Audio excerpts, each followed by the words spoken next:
So your brain is going to confuse a cognitive insight with actual behavioral change. And because understanding a concept is going to activate the prefrontal cortex on the brain scan, you will see it light up. And you will see all the regions involved with reasoning and all these different things coming up, and the regions that are associated with creating a subjective feeling of advancing. That's fire. Clarity is currency. So you've taught that the mind filters out any truth that threatens identity. You've said that a few times. Now you said that happens automatically. How does someone break through a filter they cannot even see? Absolutely 100%. We really are living under a Nazi regime when it comes to our mental health, because those are the people that came up with it. They study us like lab rats, and they try to tell us what's best for us.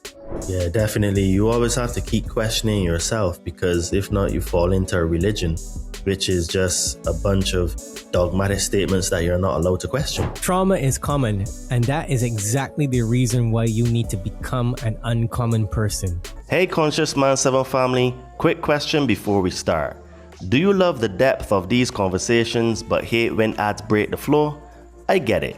Ads can feel like speed bumps on a highway, pulling you out of that deep zone. That's why we created a way for you to enjoy every episode completely ad-free while supporting the show at the same time. For just a few bucks a month on Patreon or Locals, you'll get full access to uninterrupted episodes.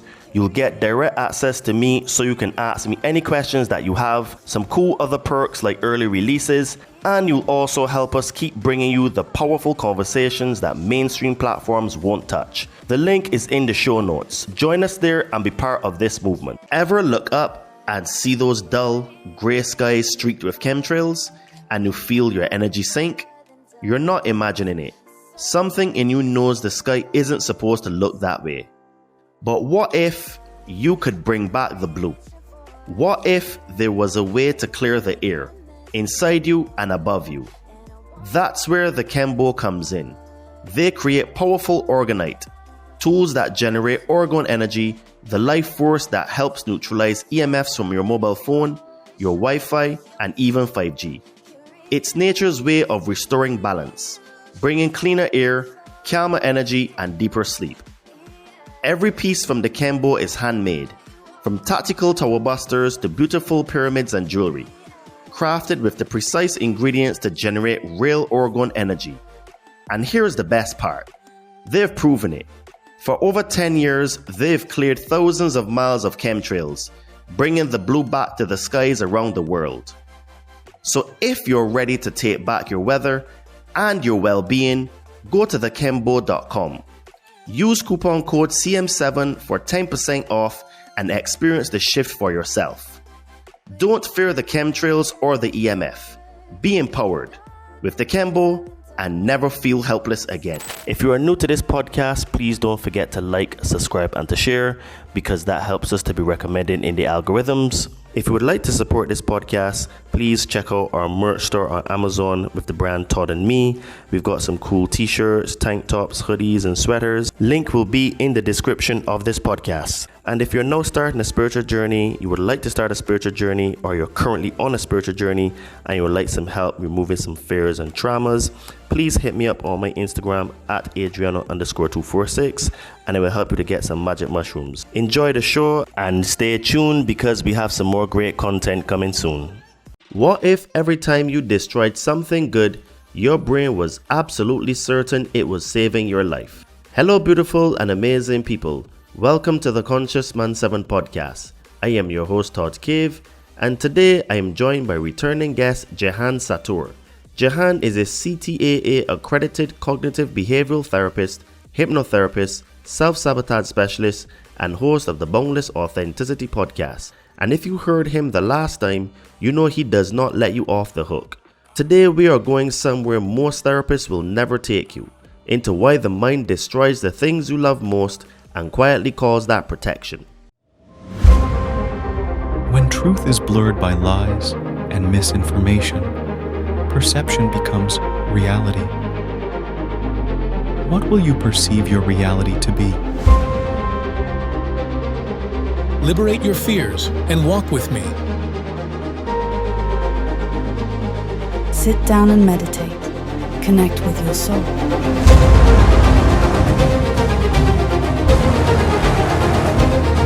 Be a monster and then learn how to control it. You got to be willing to do the work.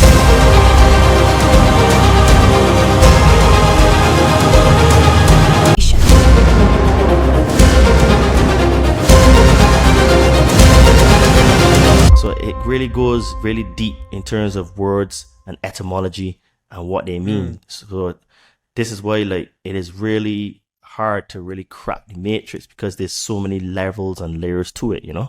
Jehan, welcome back to the Conscious Man 7 podcast. It's been a while.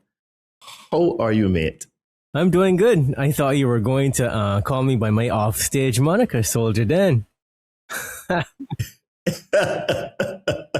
I was very tempted to do that, but you know, that's our little Bajan sort of like vernacular we use, you know, so people will be a little bit clueless about what Solja Dan means, but any Caribbean people listening to this would know exactly what Solja Dan and that era, because it shows our age a little bit, you know, because back in the day, everything was a Dan or a Dan Gorgon. So, you know, we're talking like the 90s and stuff, you know, so you would say, oh, he's a Dan, you know, a Dan Dada. So your offstage moniker comes from that era. And I left Barbados like 23 years ago. So my vernacular is still in a warped bubble, as some people say to me, you know. So today we are going to go quite deep, and for all the things going on in the world today, in terms of I'm seeing a lot of people losing their mind. I'm seeing people just blatantly self-sabotaging. And I just dropped the Jason Christoph podcast, and I like to have two of y'all close together for episodes, because I find that while both of y'all cover the same genre, both of y'all have slightly different takes, and yours tends to go a little bit deeper because of your background and stuff like that, and because you were in Hollywood and stuff like that before. So, you know, we can get into all of that interesting stuff. So you're a musician from Barbados who became a CTAA-accredited CBT therapist, hypnotherapist, and self-sabotage specialist. Give me the 30-second version of how those dots connect. Honestly, I was just tired of screwing up my life. And I realized as a musician that it was going to the same dark direction all the time. It wasn't yielding good results, and I was actually in environments that was causing me to self-sabotage even more than my entire life has set me up for to begin with. So I was like, why is this happening? And I decided to answer that question for myself. And when I got into it, I liked it. And I said, you know what? Because I didn't get help when I needed help, I am going to help others. That's pretty much how I got into coaching as well, because I needed help and no one was there really to help me in my recovery. And I just learned a bunch of skills on how to do it myself. And that's just what I do now when they teach people to get into shape. And then also, you know, on the spiritual side as well, because it was such a dark place for me. I didn't really have anyone to guide me through that process. And that is pretty much the same for me, why I do what I do. And it's interesting that we're both from Barbados and we've had similar but different journeys, but led to the same place where we're trying to help people, you know? So you nearly gave in to the dark side of the music industry. And you've said that every time you speak about it, your internet connection goes haywire. What actually happened in that world? Well, it just seemed to be this same repetitive event over and over. I happened to be pretty good at music from a very young age, and so I made that my life purpose for a long time. And every time I got to a certain point, whether it was on my own as a solo artist, a guitar player, a hired gun for people, if it was like I got a contract from a record label or went to a meeting or a party or whatever, I would just get exposed to some really dark things. And I just didn't like that. I saw dysfunction everywhere. And I realized that I wasn't getting any help doing it. I just kept running into some dark spaces, some dark rooms, and some dark recording contracts no matter what I did. And I was like, you know what? I pretty much had enough of this and I need to help myself because I was struggling with addiction and just like feeling depressed and all that kind of stuff. And I was like, I got to get out of this. So when I got involved in doing the subconscious work and stuff like that, I realized, you know what? There's really something to this and I could use this to help people. So there you have it, folks. Jehan just actually got kicked off the stream. So it is absolutely positively true that every time he tries to speak about these things, he gets kicked off. So we're going to try to get him back on. So if you hear any differences in sound or anything like that, that would be the reason why. But we're going to try our best to make this work because this is an important conversation that we're about to have today. Yeah, well, it seems like the CIA handlers don't want me talking to certain people because as soon as I get on or if I start talking about certain topics or whatever, they will just mess up my internet. And as you could see, I was showing you videos where I could surf the internet quite easily and it was saying in Riverside that it's not connecting. So, you know, where is the lie? I think it is just because I have real world experience. It's even one thing to watch CNN and see P. Diddy get taken down and have speculation about that and have commentary on it coming from the media itself. And then you have people that say, yeah, I was in this and that and whatever the case is, right? But when you find somebody that actually has real average experience that still leads to the same path, then you know that is confirmation of everything that you hear elsewhere, right? So I think that's the problem. And plus, you know that I don't sugarcoat things. I keep it real. So I think a lot of that gets me in trouble too. And it comes across as if there's somebody on the other side that actually is just hacking into my internet. And I had some issues lately with certain political figures and stuff were checking out my profile and stuff because of the things that I was saying. So it could be that too. Yeah, definitely. I have seen a little bit on my side. And in fact, well, you know, on the last episode I brought up with Jason Christoph, I mentioned that I was banned from Facebook and Instagram, 3 of my 4 accounts. And I do think that there is a campaign to silence or to restrict as much as possible voices of people that actually are giving people solutions, people that have real life experience. And this is not just something that they just get only from a book, and people who genuinely are there to try to help people. And, you know, even when we did our last show, we had some slight issues as well. Nothing like this that we had today, because this is like an hour delayed just trying to get it to work, you know? Mm-hmm. But, you know, what I do see is that everything, I remember when you did the last show, and I think this was before Puff actually got arrested. And some people were saying that that is very far-fetched. And then pretty much a few months afterwards, everything that you said that goes on in the music industry actually came out in the public.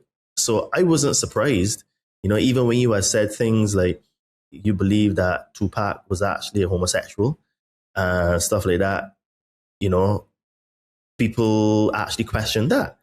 But when you look at what is going on now with like people like McMill, there's rumors that McMill was actually one of Puff's freaking boyfriends, you know what I mean? So there's a lot of stuff in that industry that a lot of people don't realize happens, a lot of rituals and sex rituals, to be honest with you. Well, you know, like to drop it raw. And I have a saying that works in every context, whether it's self-sabotage and mental health or whether it is the conspiracy world. Truth that threatens identity tends to be filtered out automatically. Somebody will only say that's far-fetched because they know they're listening to P. Diddy, and that means that if P. Diddy is a batty man, that there's a batty man too. So that is really the end of the story. So kiss my rascal, as they say in Barbados. This is why we call you Solja Dan, because you keep it raw, You keep it straight and it'll be fiery. You know what I mean? So you work every day with people trapped in their own patterns. Have you ever sat across from a client and recognized yourself? Only in very few instances. And when I say recognize myself, I would have to specifically talk about dealing with the addictive patterns and stuff. But at the end of the day, as I say to everybody, quite frankly, I was never really as into drugs as I was into drinking alcohol. And that was partially because of repetitive content in my environment. My father was an alcoholic, and he learned to deal with narcissism in the family unit and to deal with his own issues, his demons, by drinking to try to numb it all. And I never wanted to turn into him. I actually consciously made the decision. I literally said, "Look, F it. I am going to just start drinking because I doing everything the right way and I still getting treated this way and I still get in and ending up in situations that are terrible, or, you know, somebody telling me sign a contract or bend over to get famous, or, you know, all these different things." And I was just not handling the situation well. So I definitely see some people repeating those patterns where they're like, okay, well, I'm a good person. I am checking all the boxes and I could as well just be dead at this point. So let me just drink and do all the things that will make me bad to prove these people right. Yeah, I was getting bad results by being a good person, by checking all the boxes morally and ethically and spiritually and doing all these different things. And it was just hell on earth for me. And so I was like, all right, screw it. I'm just going to drink. So I definitely see that people do that. Yeah, I can understand the frustration because there's a very big temptation there of just throwing caution to the wind and saying F the world because, you know, you're trying to be a good person. You're trying to do things in the right way. And, you know, you're thinking, well, what have I got to lose, you know? So with that being said, let us transition to the language of the subconscious. So you have built your reputation on hearing the pain hidden inside the exact words people use. What people are really saying beneath the story. What do you notice that other people miss? The thing about it is that everybody is on the internet screaming about all of these different ways to reprogram the subconscious and rewire the brain and get rid of limiting beliefs. And 99% of those people don't know what the hell they're talking about. They're operating on basically a model that was created by the cult of psychotherapy, as I like to call them, to distract people from actually having to take full reins over their life. And a lot of it is extremely long road to nowhere. And when I'm listening to people, I understand only one thing, that my opinions on it don't matter. It is that people are always speaking their beliefs out first and foremost, and that their beliefs are protecting something else. And as I said before, truth that threatens identity tends to be filtered out automatically. So beliefs are rarely just beliefs. They're usually tied to your social belonging, your moral identity, your personal history, or status within the group. So what I'm really listening for is how their identity has been built using words, how they justify and self-justify certain things that they say or do, or how they think, their habits, because I realize that their brain is actually processing that illogically, and it is about responding to threat. It's not about actually really being invested in what they're invested in the way that you would ordinarily logically think that a person would be invested in their beliefs.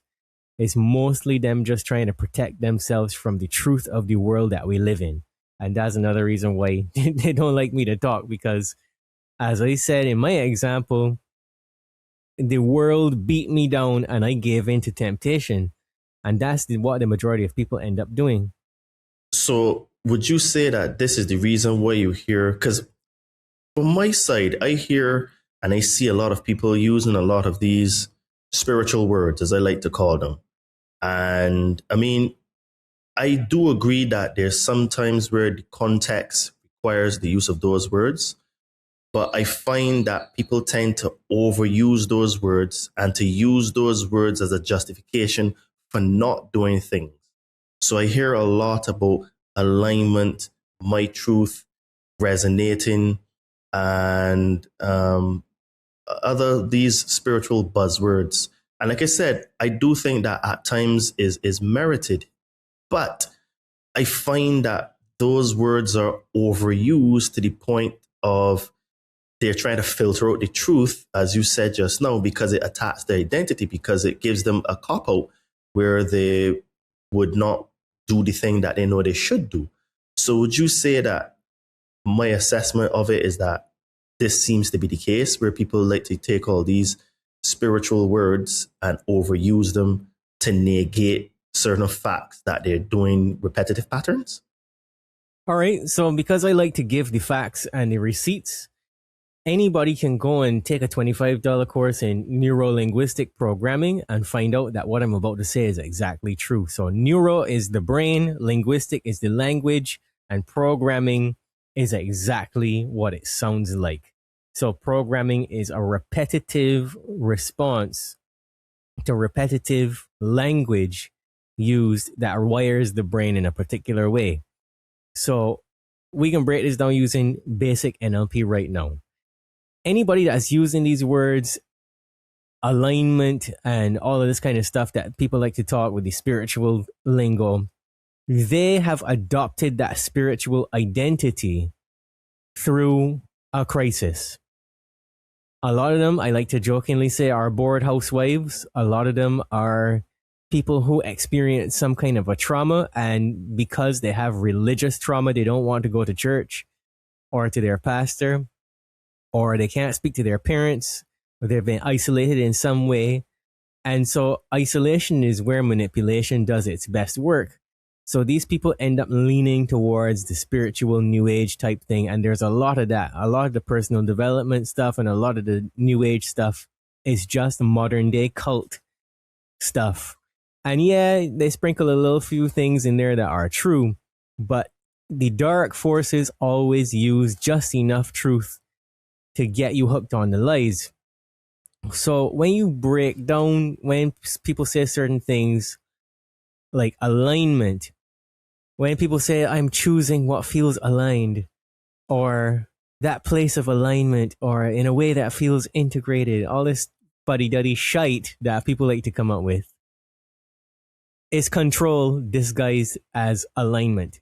And you would say that that person actually has a belief structure that says, I trust myself the most when I can stay in control of the pace of things, or I need to be in control of the terms of agreement or the pace at which things change. And that person is essentially someone who has been traumatized by something, and their identity is based around a need to be certain and in control. And so they are defining alignment in a way that they have to reject any external structure that's provided for them, as long as it creates discomfort. And in most cases, they're very uncomfortable doing something new or doing something that they know will get a different result that's actually better for them, because where they are is a familiar type of pain. So they want to maintain control. You'll even hear these fuddy-duddy people talking about intuition. And what is the biggest problem with those people is that growth requires some kind of behavioral disruption before emotions and all these other things can actually catch up. And they know that. So they're just telling themselves, if this feels like it's creating resistance for me, it's not going to be the right thing, even if it's good for me. Because again, the subconscious mind under threat is essentially causing you to run all of the programs of self-sabotage. So when people start to resist, it becomes about self-protection. And it's not necessarily that they're being difficult. Some people are being difficult. Like some people have some other spiritual stuff going on on their lives, but most people are just resisting from that place of self-protection. The subconscious mind is trying to protect you from change because it's afraid of what is on the other side. Okay, so you've written that 95% of our lives run from subconscious programming. If that is true, what is the conscious mind actually doing? The conscious mind is just that part of you that stops you from bumping into shit. That's it. So basically, you're saying that the conscious mind really has very little impact on our lives. And so this is the mind that you use for driving, cooking, and maybe having a conversation because you're speaking in a language. So it's almost like the conscious mind plays, I don't want to say no part, but a very minor part in your life. Is that a fair assessment? Well, you see, this is where me and Jason Christoph would shake hands. No, because what we understand is that the world is set up in a way to trigger your limbic system so that your subconscious mind is always in stress. And when you're in stress, 95 to 99% of your life is subconscious. And these people create order from chaos. So they try to keep your brain in a state of panic 24/7 so that you don't think beyond your programming, so that you don't think beyond the common instances and repetitive behaviors and sayings and things in your environment, so that you don't think beyond your circumstance when you get stressed out and you automatically reach for sugar, caffeine, drugs, alcohol, whatever the case is, porn, all these different things. So they put all of these things out there as solutions, as distractions from yourself. And so if your mind is more likely to reach for something to numb you, how are you ever going to have a chance? How are you ever going to seek any type of self-acceptance and then cause that very small part of you, the conscious mind, to come through so you can analyze the information and process it and say, hey, you know what? I'm really telling myself a lot of foolishness right now. Let me try and reframe this or think about this differently. And even in instances when you do that, you're still in trouble because you're in a battle with your subconscious, right? Okay, so let me see if I understand this. So if you start to realize that you have a pattern, it is your conscious mind that analytically assesses the information and tries to find a solution. So that's where you would use your conscious mind to sort of like logically think through your behaviors, your patterns, and your way of being. Is that correct assumption or understanding? If you are strong enough to actually stop yourself and then deal with all of the in-between things, then you can take control. But the issue with self-sabotage specifically is that it's usually a very, very high, the strongest level of threat. So likely it is dealing with a amygdala hijack, which it just basically means that your brain has a built-in alarm system. The amygdala is that alarm system, and its job is to detect threats. So if you can consciously tell that you have a problem, let's say, for example, one of your clients, you can't get them to eat enough protein. They're resisting eating enough protein because they know that they will get muscles, they will become more attractive, and it will put attention on them. It will put them in a situation where they have to maintain that. And it is different from the situation that they're accustomed to. They don't want to have to do that work. So the amygdala can't tell the difference between a physical threat and emotional discomfort. It can't tell the difference between rejection, embarrassment, and a real serious threat like death. And so when it is sensing threat, it just overrides your brain. And that is when you get the amygdala hijacking. And then you react automatically instead of thinking about it. And for most people, if you're a chronic thinker or an overthinker, you're just operating out of more stress. So you're just thinking that you're thinking, and you're letting a lot of stressful thoughts come through that are never going to get you out of that stress loop.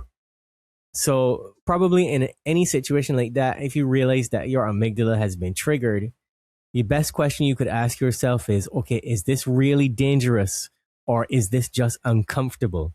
But you also have to sit with it, and you have to give yourself some time to perhaps do some journaling and clear up those thoughts. Because when you're in that level of stress, it is really difficult to harness the very small capacity of the conscious mind to be able to think differently, if that makes sense. Yeah, it certainly does, because I always try to understand, like, why do people procrastinate? And my mentor always says over-analysis leads to paralysis. And I find that the people that procrastinate or people that over-analyze, for the most part, they would think about thinking, and then they would have a plan for the plan, and then they will have a pre-plan for the plan that gives the other plan, and then have a pre-plan, and then they spend more time pre-planning and planning than actually executing. So you're saying then that this stress that they're under is the thing that they're addicted to without knowing. So it causes them to put all of these sort of like barriers in front of them to not do a said thing. Yeah, absolutely. It will bring out every single subconscious program that is there to protect from that threat. That's why you will see people do irrational things just to get away from having to change the way that they eat, for example. And, you know, the biggest thing that people miss is that this information is not hidden. Neuroscience has confirmed all of this stuff.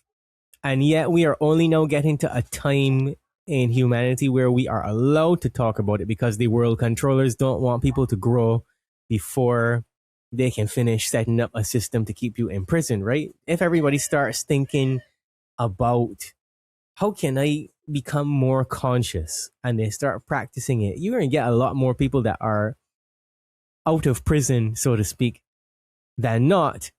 And it is a problem, because then you will look around you in society and you will see everything that's going wrong, and you will realize for yourself that the only way for me to actually improve the world is to improve myself. And I think that everybody wants a better world. So that in itself is a trap, because there's a lot of people that see that too, and they're like, I don't want to get too big though. If I stay small, I might actually not be a threat to anybody, and there will be no eyes on me, and nobody would disrupt my life, and life would be easy and sweet, right?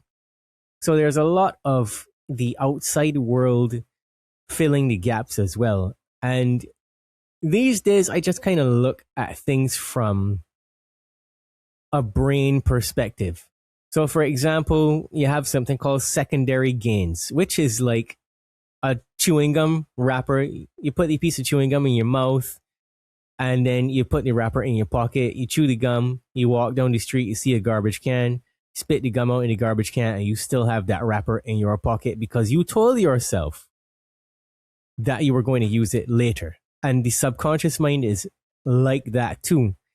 Now, sometimes when you're doing hypnotherapy on a person, something very interesting happens where you'll be right on top of the issue. They can be looking at it in their mind. They can be examining compartments in their mind. And the information that they're looking for, they spot it, but then it hides and it shifts to another compartment. That is because of things like secondary gains. And we keep doing things that hurt us because on some level they're actually helping us. And that is really the definition of a secondary gain. So when you talk about procrastinating might protect you from the fear of failing. Staying small is going to protect you from the fear of being criticized, especially by the group. Because remember, I said that beliefs are often tied to your identity in the group. And because your brain is wired for survival and not happiness, you're going to have all these problems. So if a behavior reduces stress even temporarily, your mind is going to repeat it because that's all it's concerned with. It doesn't care that it's bad, right? So again, that is where you have to identify what the behavior is actually protecting you from, and then you could find a healthier way to meet your needs without actually holding yourself back. But also, in other instances, there is tons of neuroscience research that then shows that there's something called future self continuity, which tells you that people's brains actually respond to their future self the same way that they would respond to a stranger. So that's why people would not, let's say, save money when they know that they're broke, or they would avoid exercising when they know that they're fat and they know they got a health problem and they got to lose weight or else. Or that's why they would delay things that are important, or, like important projects and working on their business and all these different things, because it feels like somebody else that is that future self is going to have to deal with the consequences and not them right now. So you actually have to work on people's idea of future self so that they can emotionally connect with the person that they want to become. And then they can see that when they make a decision right now, it's not actually this fictional self. It's right now that you're hurting yourself, because people really lack a clear understanding and a clear empathy for themselves. And when I say that, it means if you care about a future version of yourself, you are actually more likely to make decisions today that will support that version that you want to become, rather than sabotage everything, right? And it's interesting because you also have cognitive dissonance that comes into the equation as well, because let's face it, even though we see people who are extremely inconsistent, humans actually have a deep need to feel consistent. And so because the subconscious mind is running that, when our actions don't match up with who we actually think that we are, we experience cognitive dissonance. And that's just the discomfort that goes along with it. So let's give an example. If you see a client and they see themselves as being capable and they got all the talk in the world, but yet when they go away from your session, you realize that they're avoiding the challenges that are set up in their homework. It's because their brain actually feels tension. And so they're just trying to now reduce that discomfort on a subconscious level.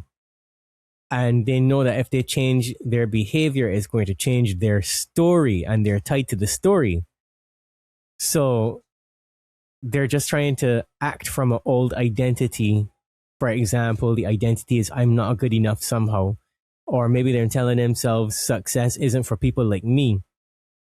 And that is where you then have to really work hard to train your conscious mind to choose what identity you want to live from instead of repeating the old patterns, right? It's very difficult. There is nothing about change that is easy. And your biology uses that against you, basically. That is true. I always have to tell myself and also tell my clients and people in my personal life that if you want change, you actually have to make a change. And pain is inevitable, but suffering is a choice. And from what I have seen, everything requires pain. And when I tell this here to women, they get it a little bit. I say, well, if you have children, the ones that have children, they say yes. I say, so how was the child born? They say, in pain. I say, okay, good. So you brought a life into the world and you had pain. So if you want to change your life, you need to go through pain. So you can either have pain of being sick or pain in going to the gym and having sore muscles. You choose which pain you want, and the pain that you choose will determine your future.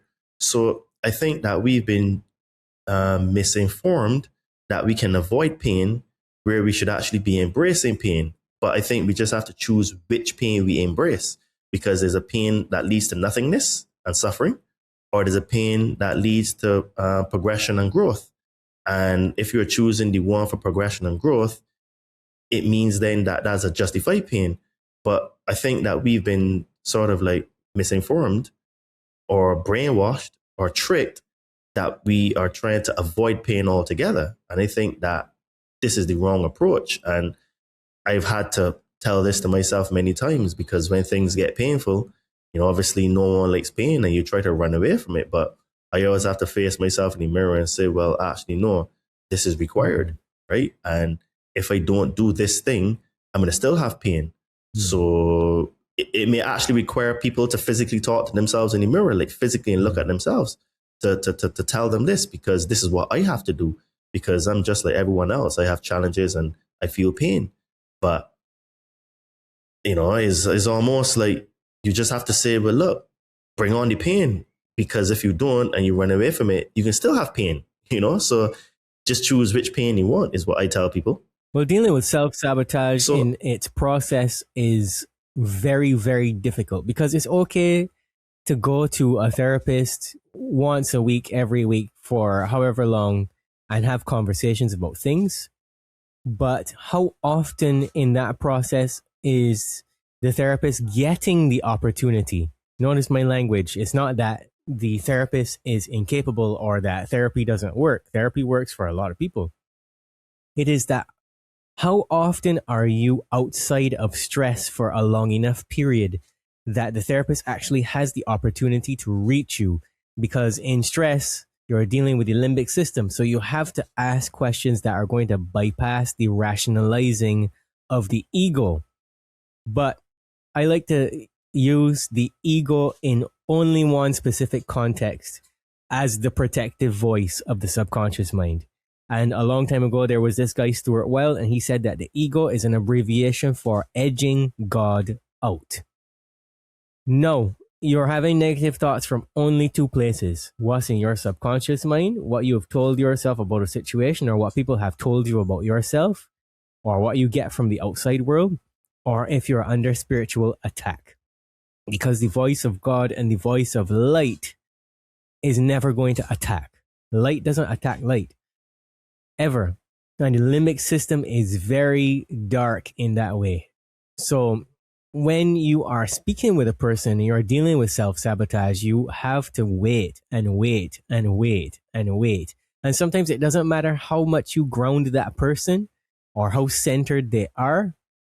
They will see things, for example, in hypnosis, they will see things and they will change things and they will go right back to the pattern that they were in before, because once they get back into the limbic system outside, once they transition out of alpha brainwave state, then they're back into that agitated state again. And you have something called the basal ganglia, Ganglia, ganglia.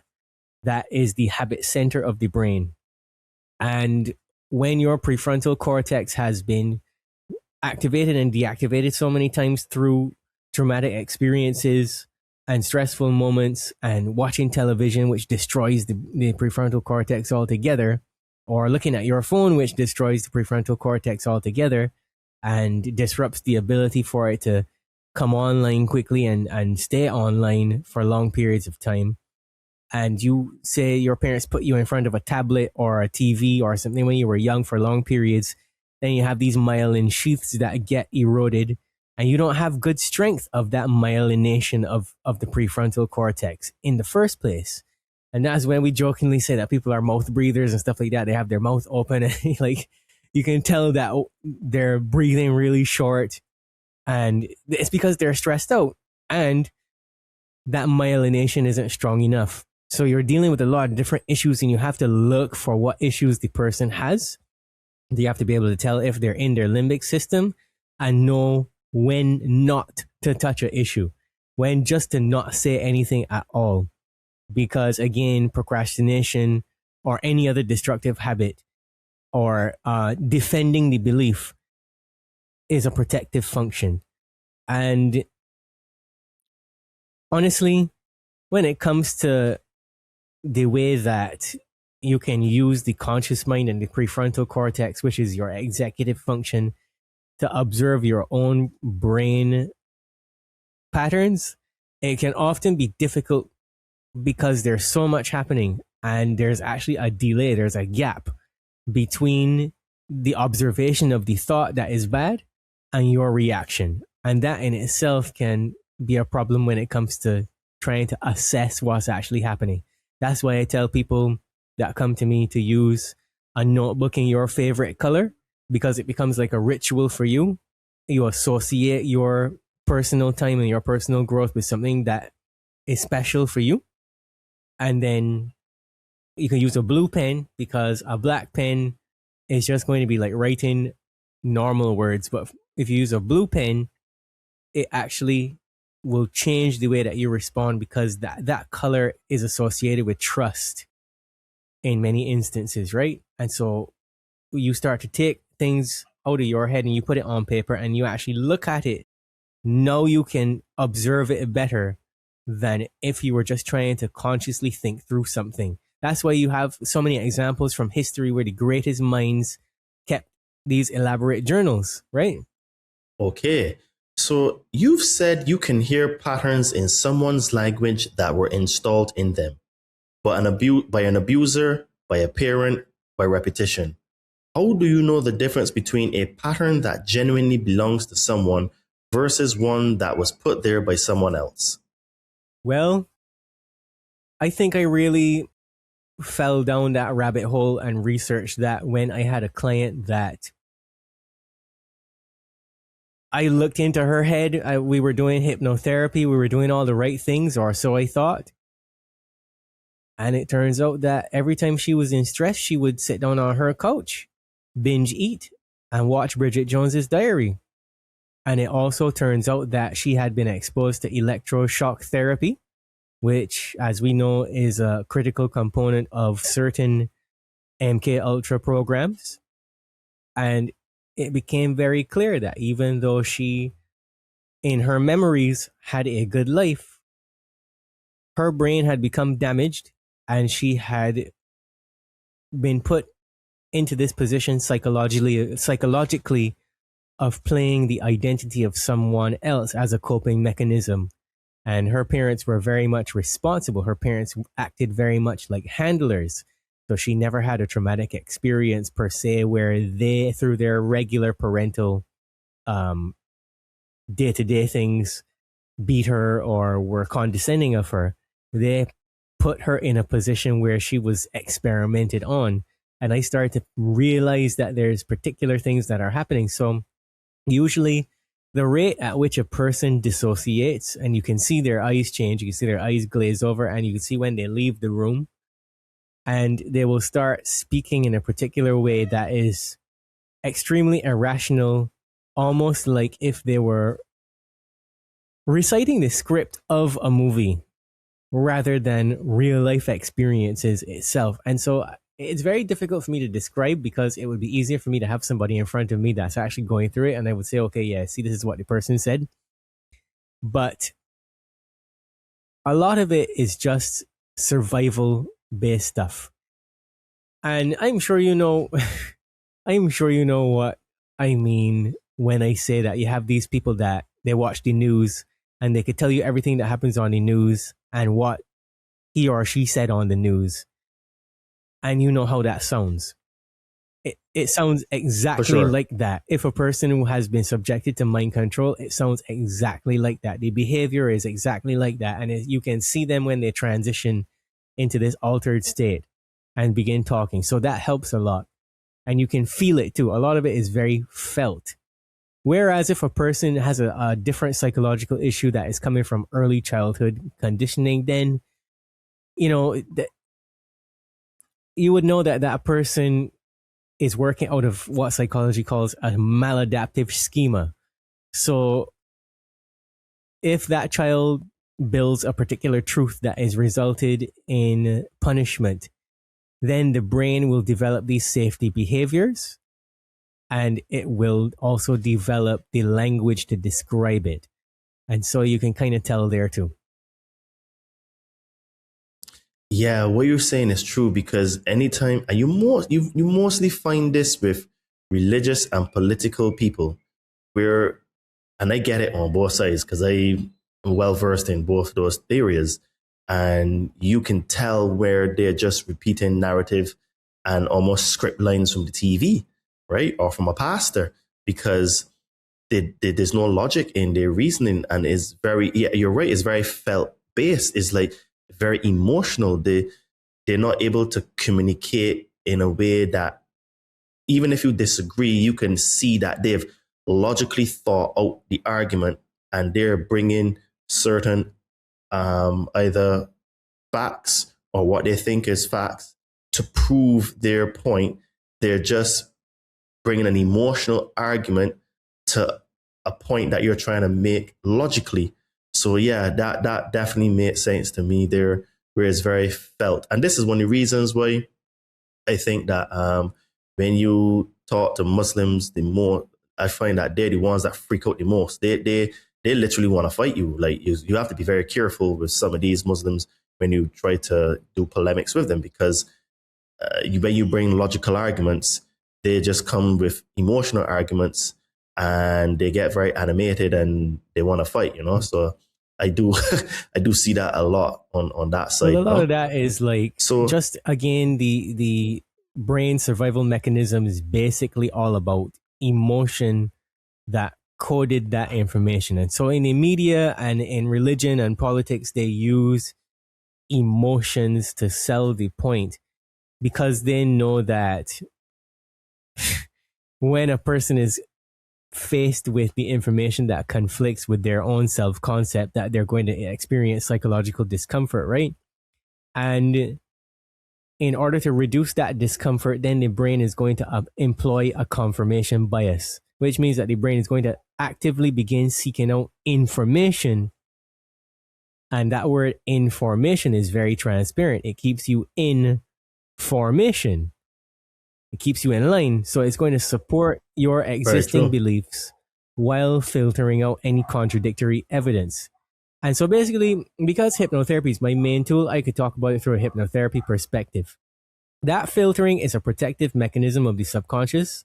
The subconscious is basically going to resist that information because it is threatening an established pattern. So if you're, let's use, I don't really want to pick on the Muslims, but let's say you're picking on a religious trauma like that. It is very traumatic in the way that many Muslims will end up staying rooted to their faith, right? And we see the same phenomenon, though, in Orthodox religion as well. There's a lot of religious trauma. And this is why people, in resisting the religious trauma, when they claim to wake up, then they go all the way over to the New Age side of things, which is just as crazy. And then you can't reason with them there either. Okay? So profound personal change requires bypassing the conscious mind's filters through hypnosis. The conscious mind is going to use that confirmation bias on the surface because the subconscious is just going to bring up all these different things, and you're going to be looking through your brain while you're arguing with the person giving you identity threatening information to try to be right, to try to continue to stay on identity point, right? So that's what it's like for those people. The subconscious might be showing them information that might be saying, yeah, this is true or this is untrue, right? And every time they see an example in their own mind where it's untrue, it's going to get them agitated. So the limbic system gets more fired up. They can't see anything other than emotion at this point. And the automatic filtering mechanism is going to start to funnel more and more subconscious beliefs that are in alignment with the identity to keep them safe because it thinks that somebody's trying to kill them, right? Okay. So you cite Joseph Ledoux' research that emotional memories formed early in life keep firing as if danger is still present. When you are sitting with a client, what does it look like from the outside when they are making a present-day decision from an 8-year-old's fear? It just looks freaking ridiculous. I mean, imagine a little child, la la la la la la la, fall down, hit your knee, and then all of a sudden, crying, and you know, as the children look around to see who's watching, right? Adults do that. Instead, if they don't have anybody in their environment that props up their beliefs and their programming and their conditioning and all these other identity ideas, identity structures, then they begin to look internally to where that pain is similar. And you can see it because they'll have these micro expressions on their faces. Their eyes will move in particular ways, and you can tell where they're referencing things from stuff that actually happened, or if they're just trying to recall stuff and formulate something new. Oftentimes in emotions too, the eyes will start to go up if they're searching for information that is based in fears or different things. But that's not, I can't say to anybody, go away from this podcast and every time somebody looks up, that means that they're accessing something emotional. That would be ridiculous. It's not a one size fits all thing. You have to get to know the person. You have to get to know how their subconscious filters information in a particular way and protects that ego part again from being able to detect that there's something unstable about what they're saying. Because again, that resistance is just a neurobiological defense. It's just being in trouble as saying, I can't afford to evaluate anything that could be true at this point. That's essentially what it is. And as soon as they start justifying things where they cannot evaluate the truth, then you would know for sure that you have to ask some very different questions because they're not ready or not capable of going there. That makes sense. And I tell you one thing, the reason why my podcast is called Boundless Authenticity is because people hate authenticity. Authenticity is neurobiologically taxing. Okay? It activates a part of the brain called the ventral striatum and the anterior cingulate cortex. Now, I first came upon that theory many years ago, probably 2015. I was reading some research from a guy called Andrew Newberg at the Pennsylvania University, the Faculty for Spirituality and the Mind or something like that. And he was talking about how these regions process social risk and conflict. Yeah. So basically neuroscience, his research and other researchers have proven that the brain prioritizes the feeling of safety within the social setting. So if authenticity is going to put you at risk of being emotionally exposed, you know for damn sure that your amygdala is going to kick in, hijack everything, and any potential rejection that you get is going to be that survival threat. So it's going to trigger literally the same neural pathways as physical pain. And so if you're dealing with early childhood conditioning, for example, and that child got punished every time they did something, is going to be problematic for that client because they'll go right into the cognitive dissonance and trying to find that identity. And a lot of it overlaps with the theory of narcissism and a false self, because you can never be wrong, right? You are never wrong about anything that happens, and everything that happens to you in your life, you're never there. Magically, all these things are happening to you, but you're never wherever you are, and you are never the one that instigates or, all these different things that the person's ego self, that false self, is trying to avoid actually looking at the truth. And,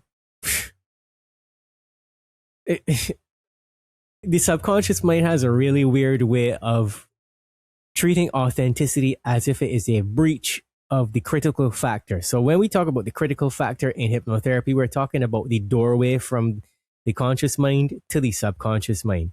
So it's almost like having a bodyguard at a door that says that vulnerability is going to lead to some kind of a pain. And it says, nope, you're not old enough to get into this club, buddy. So that's kind of the way that it goes. Okay, very, very interesting. So let's transition into the deep mechanics of self-sabotage.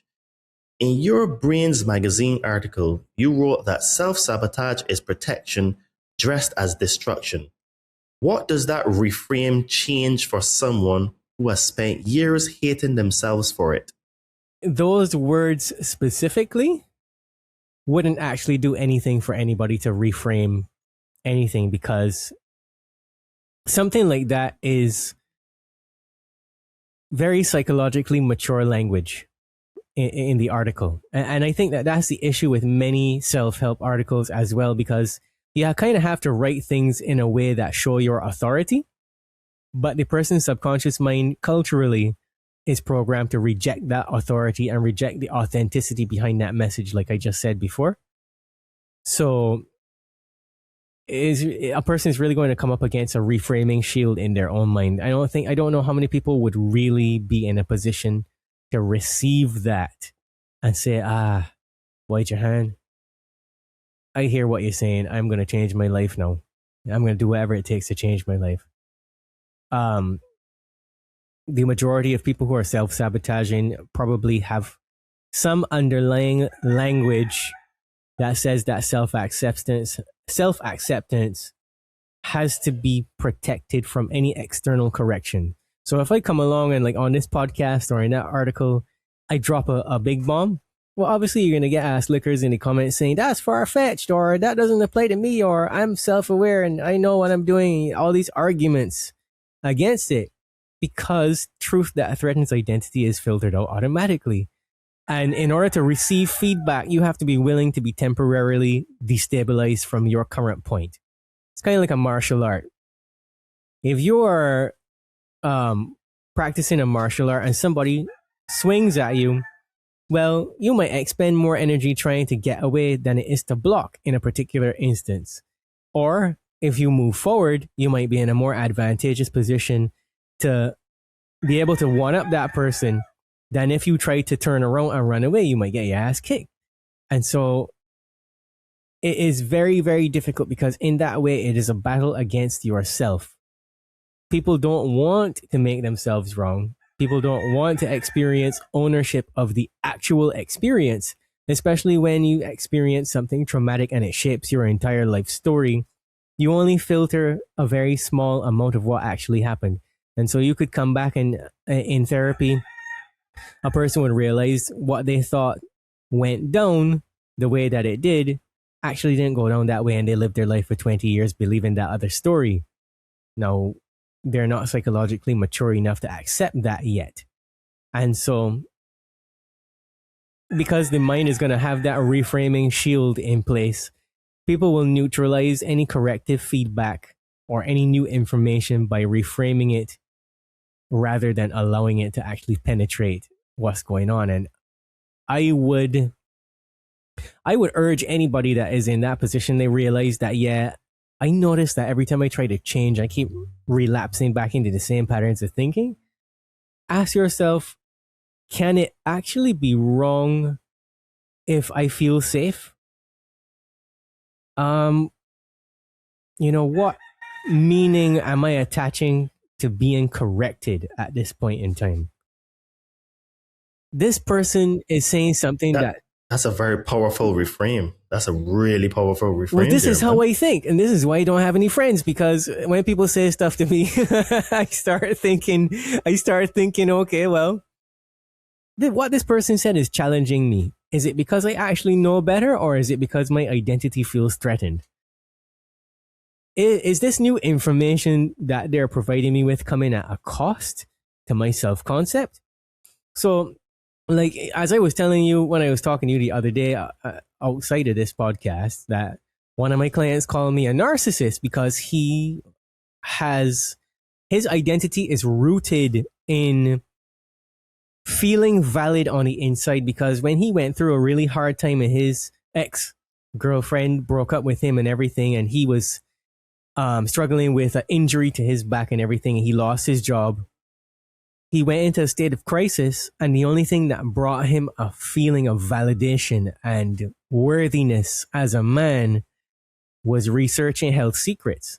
And he fell down some rabbit holes, and because he lacks discernment, and because he himself is one of these people that is a chronic self-sabotager and cannot tell when he's in stress and when he's doing something to sabotage everything around him, and because he's never where he is when anything happens to him, it's always somebody else, he can't tell. He can't tell that it is him wanting to attach himself to information and never being wrong about it, because that's where he found strength before. that he's acting like the narcissist and now trying to project onto me all of the things that are wrong with him that are on the surface because he's protecting that false self. So that ties in really well to my next question then, which I think you just answered, but I think there's more to it. You mentioned secondary gains early in this podcast, and you said that they're the hidden payoff the mind receives from staying exactly where it is. Why do most people who desperately want to change never actually do? Well, do you want to have relief? Or do you want your current explanation for why relief is impossible? That's a big question, right? Wow. Very big, So yes. that is what you're dealing with. I know I answer your question with a question, right? But Yeah. in order to deal with self-sabotage, people will defend against accountability. And it isn't that they're trying to be difficult on purpose. It's that somewhere along the line, perhaps in childhood or perhaps through repetitive content on TV or whatever the case is, they learn that having agency is dangerous. Because if you have agency and if you are the authority on your life and if you are truly sovereign, we hear that from people in like the conspiracy community, and then we meet these people taught and we see them and we talk to them and we realize that they're not free at all. Psychologically, they're not free. They're addicted to conspiracy theories. Absolutely. Because Absolutely. if you actually are sovereign and the only place that you derive your authority from is through a higher power and the decisions that you choose to make through talking to that higher power and critically assessing every single thought that you have to remove so many protective narratives from your life that for the average person is going to be too overwhelming to do. So why not defend my own logic at the moment that is going to strengthen my defense mechanisms? Why the hell would I take responsibility? It's too hard to do that. You understand? So again, that question is, you actually want relief, or do you want your current explanation to be the thing that stops you from getting any relief? Wow, that's a mic drop there, to be honest. Now, the limbic system creates shortcuts designed to keep us safe. At what point does a shortcut become a trap? Every single time. There is no point in which a shortcut does not create a trap. And that kind of goes back to the idea that the brain just doesn't do stuff for no reason. Yeah, there's no such thing as procrastinating for no good reason. You might spend some time scrolling on your phone for 30 minutes and realize, why I really needed that time off. Or did you? Why did your brain do that, right? There's a payoff. There's never, I just needed to rest or anything like that behind it. Something happened, and this payoff is stopping the brain from viewing your behavior as a flaw, rather than realizing that, you know what, I was in stress and I felt like I needed to survive, right? Am I making sense so far? So when you're dealing with something like that, I would rather at this point give people questions that they can use so that they won't be in the comments calling me an ass licker and far-fetched. That you ask yourself a simple question. Okay, so what is the hidden payoff here? What's the cost? What's the secret benefit that my subconscious is trying to protect me from seeing by keeping me exactly where I am in this circumstance, in this situation, in this particular thought pattern, in this emotional state? Okay. Now, you've spoken about the stress fear memory pathway and how it rules our lives. How does a fear formed when someone was 10 years old end up controlling their marriage at 40? Well, you know, the stress fear memory pathway is my favorite thing to talk about because you get to talk about TV. But the reason why I focus on it is because, let's say, for example, you are 10 years old, something traumatic happens, and you're already past the point of age 7, where your brain then is changing and you have taken in a great deal of information from age 0 to 7 as to how to survive your present environment, right? Now, the stress fear memory pathway is controlling how your fears and your stressors shape your behavior. In that pathway, you have the main areas, the amygdala, which is the stress, the hypothalamus, which is controlling your cortisol, and then you have the rafting nucleus, the hippocampus, which is labeling memories as good or bad. And I have said before that the hippocampus is kind of like the tape that goes into the VHS recorder. So the prefrontal cortex is also a part of that, which is basically decision making and self-control. And those 4 things are working together in this pathway to influence your behavior. So if you don't have the correct coping strategies at 10 years old, you didn't pick up anything from 0 to 10, then you don't know what to do. You have to get it from another source like the media. But if you realize that from age 7 to 10, in that 3-year gap, that all the stuff you learned from 0 to 7, you didn't get any good examples as to how to work on it, then you now have to start making up stuff on your own, which is a dangerous place to be, because it's kind of like a monkey flinging shit, to be honest. You are literally just going to throw things at the wall to see if it sticks. And that is problematic. So, because most of your behavior is reward based, you have these dopamine issues where you get a release from certain behaviors. And sometimes self-sabotaging thoughts can produce just the right chemical cocktail for you to keep doing it too. Is that answering the question so far? Yeah. And so, I mean, I can go even deeper on the television stuff. You know, psychology is actually now, and neuroscience are actually now bringing this information out. And it's actually referred to as vicarious traumatization. And never heard that one because before. It's hidden. The cult of psychotherapy isn't ready for everybody to really know about it yet, but it goes along with the stress fear memory circuitry and is just responding directly to danger. If something like that 10-year-old child experiences something at 17 and the brain references it and says, hey, you know what, something like this happened before, you get that re-traumatization effect. And if you didn't cope with it well before, you're certainly not going to cope with it well again. And the television, these TV shows are just basically about providing you with strategies for coping with life. When you get thrown with a certain situation, they know that you don't have the intellectual fortitude to think beyond your circumstance and to think beyond the amygdala hijacking that goes along with it. And so they just ply you with these reasons and these emotional responses to situations. So you get vicarious traumatization. If you notice that when you're watching a movie and you start to interact with the movie, and some people yell at the TV, some people are talking, they're like, why don't you run, you idiot? And, you know, all these different things, or people start shouting at the news or whatever because Trump said this and whatever. That's actually a state of trauma. And honestly, the brain can just encode these memories the same way that they would if it was a extremely vivid, intrusive PTSD response.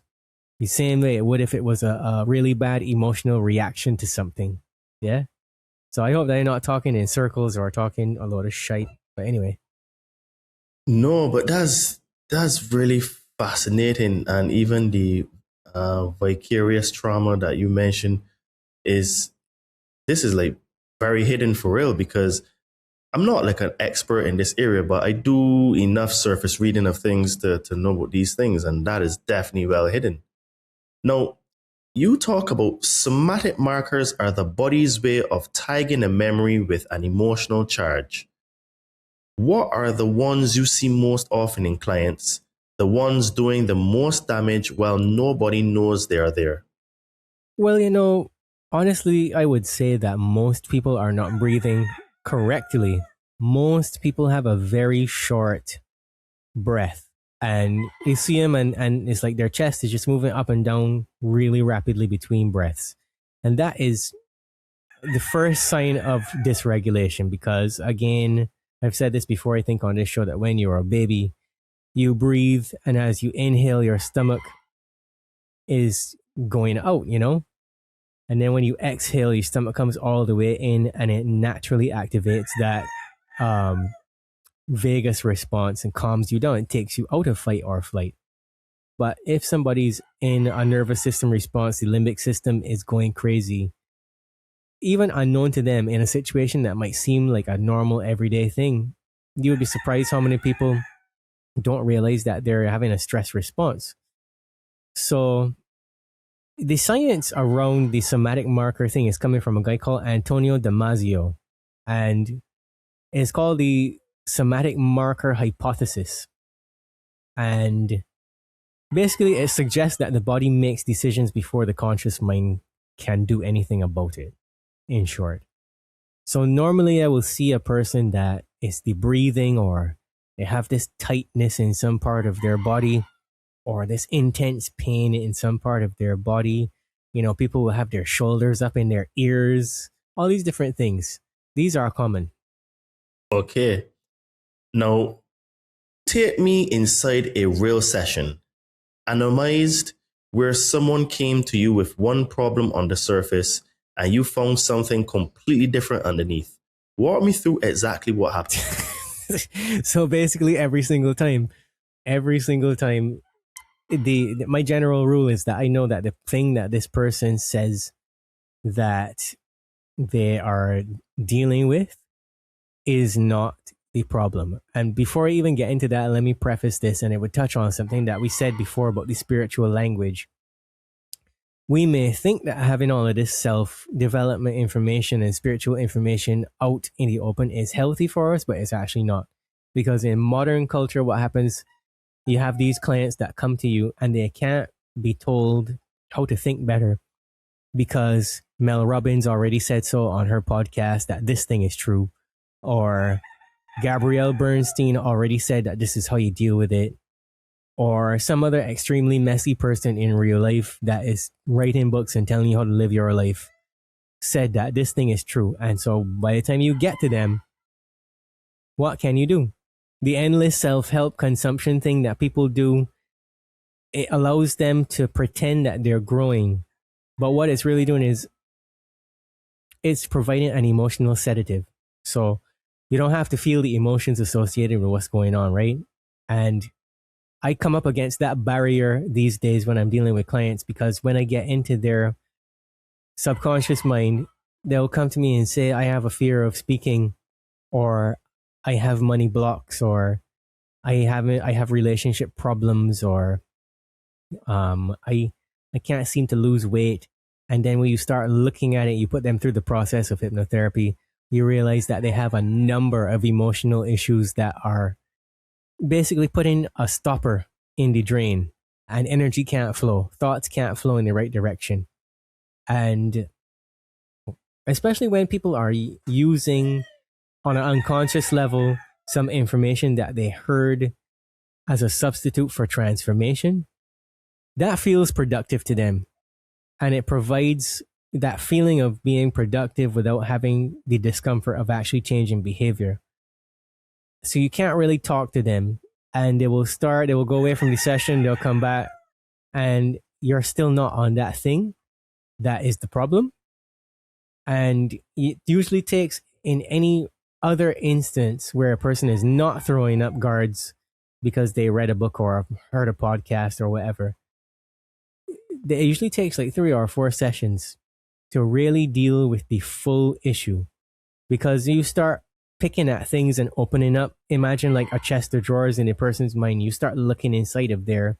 The person is often surprised that they come to you with a relationship issue, or they can't lose weight, and then all of a sudden they're looking into this compartment in their mind and they see pictures of their father and their mother, or they start seeing friends that they knew when they were growing up. And then you have to look at that, right? So I think that we go through our lives analyzing problems in a way that's comfortable instead of emotionally processing things and actually having to do the behavior change. And a person will very often think that they're coming to therapy for one reason, and it will be 2 or 3 or 4 different other reasons that are the real trauma or the real initial sensitizing event, to be technical. You know, that's really interesting you say that, because I see that on my side of getting people in shape. Because what I find is that people would come to me because they want to get into shape. And yes, that's genuinely what they want to do. But what happens is that when I start to have a conversation with them, I start to realize that there are deeper reasons for wanting to get into shape. And those deeper reasons are a lot attached to like life goals. And for example, like one lady, she wanted to get into shape, but the reason why she wanted to get into shape, well, she wanted to get into shape, but it's through the conversation that I discovered is that she wants to launch her business. So she wants to have more energy to actually be able to do the side hustle while she's working her main job, so that she can eventually leave it. But when she first started to talk to me, it was only that she wanted to lose weight and to get into shape. Because what I find is that the getting into shape thing, if it's not attached to their deeper why, or I can't discover what is their deeper why, those clients tend to fall off because they've not connected consciously, well, why am I doing this? What is my why? So this is why I have like a process where I would, when I get take on someone, I ask them, I try to find out what is exactly going on in their life. Why are you doing this? Why do you want to talk to me? You know, there's some really deep questions so I can get to find out, oh, okay, well, yes, I can help you to get into shape. But if you don't have a deeper why on why you want to do it, those clients always drop off. Within a few months, they ghost me and what's not. So I find it very interesting that you say that the thing that they come to you for is generally not the thing that's really the thing that you have to work on. You get all of those things. You get all of those things. Like if I use the example of that guy from before that called me a narcissist, he's the one acting narcissistic as a protection mechanism. And he doesn't want to forgive his ex. He thinks that forgiveness is weak. Because Andrew Tate told him a certain set of bullshit on the internet, and because most people are conditioned to see authority as expertise, and they try to unconsciously model that behavior as this is what a man does, right? All the pontification and stuff that goes along with it. You can't tell that person that that's not right. I even told him, look, you like Mike Tyson, right? Mike Tyson, this is Mike Tyson talking about forgiveness. And the guy says to me, Mike Tyson don't know what he's talking about. So that is the level of cognitive dissonance that people have, because in order to forgive the person, he has to become vulnerable. And a lot of the stuff that he was saying was, I'm not comfortable being vulnerable. What he's saying is, I don't want to emotionally engage with the root of what's really going on that's propping up my injury, right? And we know that unforgiveness causes cancer and it causes physical pain and all these different things. And every time we would work on the healing and stuff and remove negative energy and go through exercises and stuff like that, he would default back to his regular ways of thinking because he's a little bitch, to be quite frankly. I don't know what the hell ever happened to men. I mean, the men in this generation, you know, my grandfather's generation would just be disappointed and annoyed with the kind of she bullshit that some of these people come up with. There's no masculine drive to be better and to dig deep. You get what I'm saying? To be like, yeah, come on, man. I know that I feel this way, but let's just push through it. There's none of that in a lot of these men. I find I have a better time with the female clients than the men. The men are just, something is wrong with these. people, man. The government is winning for sure. And so, you know it. you know, just Yeah, go on. is that you have to participate in your healing. You have to realize that even though something sounds outrageous to you and it makes you feel triggered and vulnerable, that true growth begins when you follow the insight that the person that is guiding you is giving you. And you have to be able to sit with the discomfort, practice it, and then, you know, as they say in the spiritual lingo, integrate it. Who gives a fuck if it is aligned or not?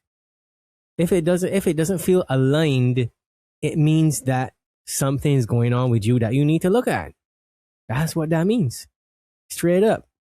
Yeah, boy. I know that the spiritual people are going to come for you when you talk like Come that. for me. But I think Come for that me. I am aligned with God. you know,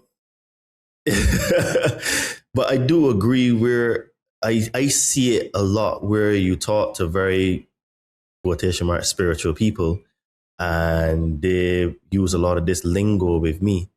And it's really hard to have conversations with them because I see it as just a way to avoid actually having real accountability in their lives, right? Because, you know, I like I said, I do think there's some cases where using those words make sense and they add value.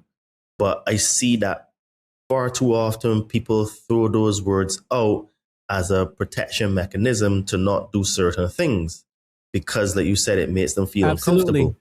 But as you said, growth only comes from being uncomfortable because one of the things that I had to really learn is that I have to get comfortable being uncomfortable, right? Because, and there's a saying that I've coined, comfort zones are the places where dreams and goals go to die. Right. That's a simple fact. Let me jump in here real quick and piss them off even more. And before I say anything else, please subscribe to Todd's channel so that you can come back to another episode where I'm not on because I'm going to trigger you. And I know that you like Todd's podcast, so don't hurt Todd because I'm about to hurt your feelings. When a neuroscience, let's say somebody is analyzing a brain scan, right? What they have found when people are learning things, it's activating the same reward circuitry, the same stress fear memory pathway, the same reward and contentment pathways that I've talked about on this podcast prior in earlier episodes. So when a person is encountering a new insight, what is happening is you have the ventral striatum that I mentioned before, and you have the nucleus accumbens, and you're having a dopamine response there when they fire off and they do their job, and it reinforces that behavior as good. So if you are, and I know this is going to sound ridiculous, but if you stumble on to a spiritual video and you have this idiot saying that they're doing light language and they start cackling like a fucking parrot having a seizure, and that feels good to you, that is not your truth. That is not alignment with anything.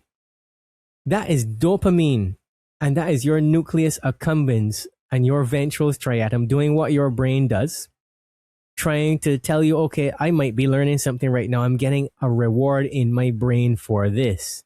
So your brain is going to confuse a cognitive insight with actual behavioral change. And because understanding a concept is going to activate the prefrontal cortex on the brain scan, you will see it light up. And you will see all the regions involved with reasoning and all these different things coming up, and the regions that are associated with creating a subjective feeling of advancing. Let me say that again. The region associated with creating a feeling, a subjective feeling of advancement. Then you understand why there's so much stuff around on the internet about a man could be a woman, love is love, I could chop off my pecker anytime I feel like it and become a woman. Then when I'm tired of doing that, I could just glue on back on, that kind of thing. Because truth is now subjective and it is simulated learning, simulated truth.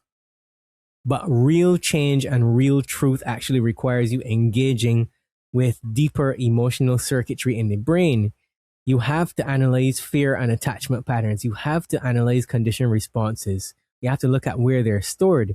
So when people are consuming self-help information and spiritual gobbledygook on the internet, it keeps the activity in the higher cortical regions going in a way that it dampens any emotional discomfort, and you don't actually have to resolve any issues that you might say, hey, I wonder why this person sounds like a parrot having a stroke. I don't think that this actually could be logical. That's not going to be a thought that enters your brain, because your brain is tricked into thinking that you're learning. When Brian Tracy or Tony Robbins or any of these people starts to talk stuff, yeah, there might be truth in what they're saying, but that is because they're trained and they know how to manipulate small truths by embellishment and get you hooked on their programs, and then you end up spending $4,000 on a program and you get nothing out of it. And you go to the event, you jump around, you clap your hands, and you get a temporary fun, but you don't learn anything, because psychologically, the way that you're viewing this information, you're having a defense mechanism, which is called intellectualization. So you're using intellectualization as a form of avoidance. So by analyzing problems instead of emotionally processing them, instead of looking at things critically and saying, why does this appeal to me right now?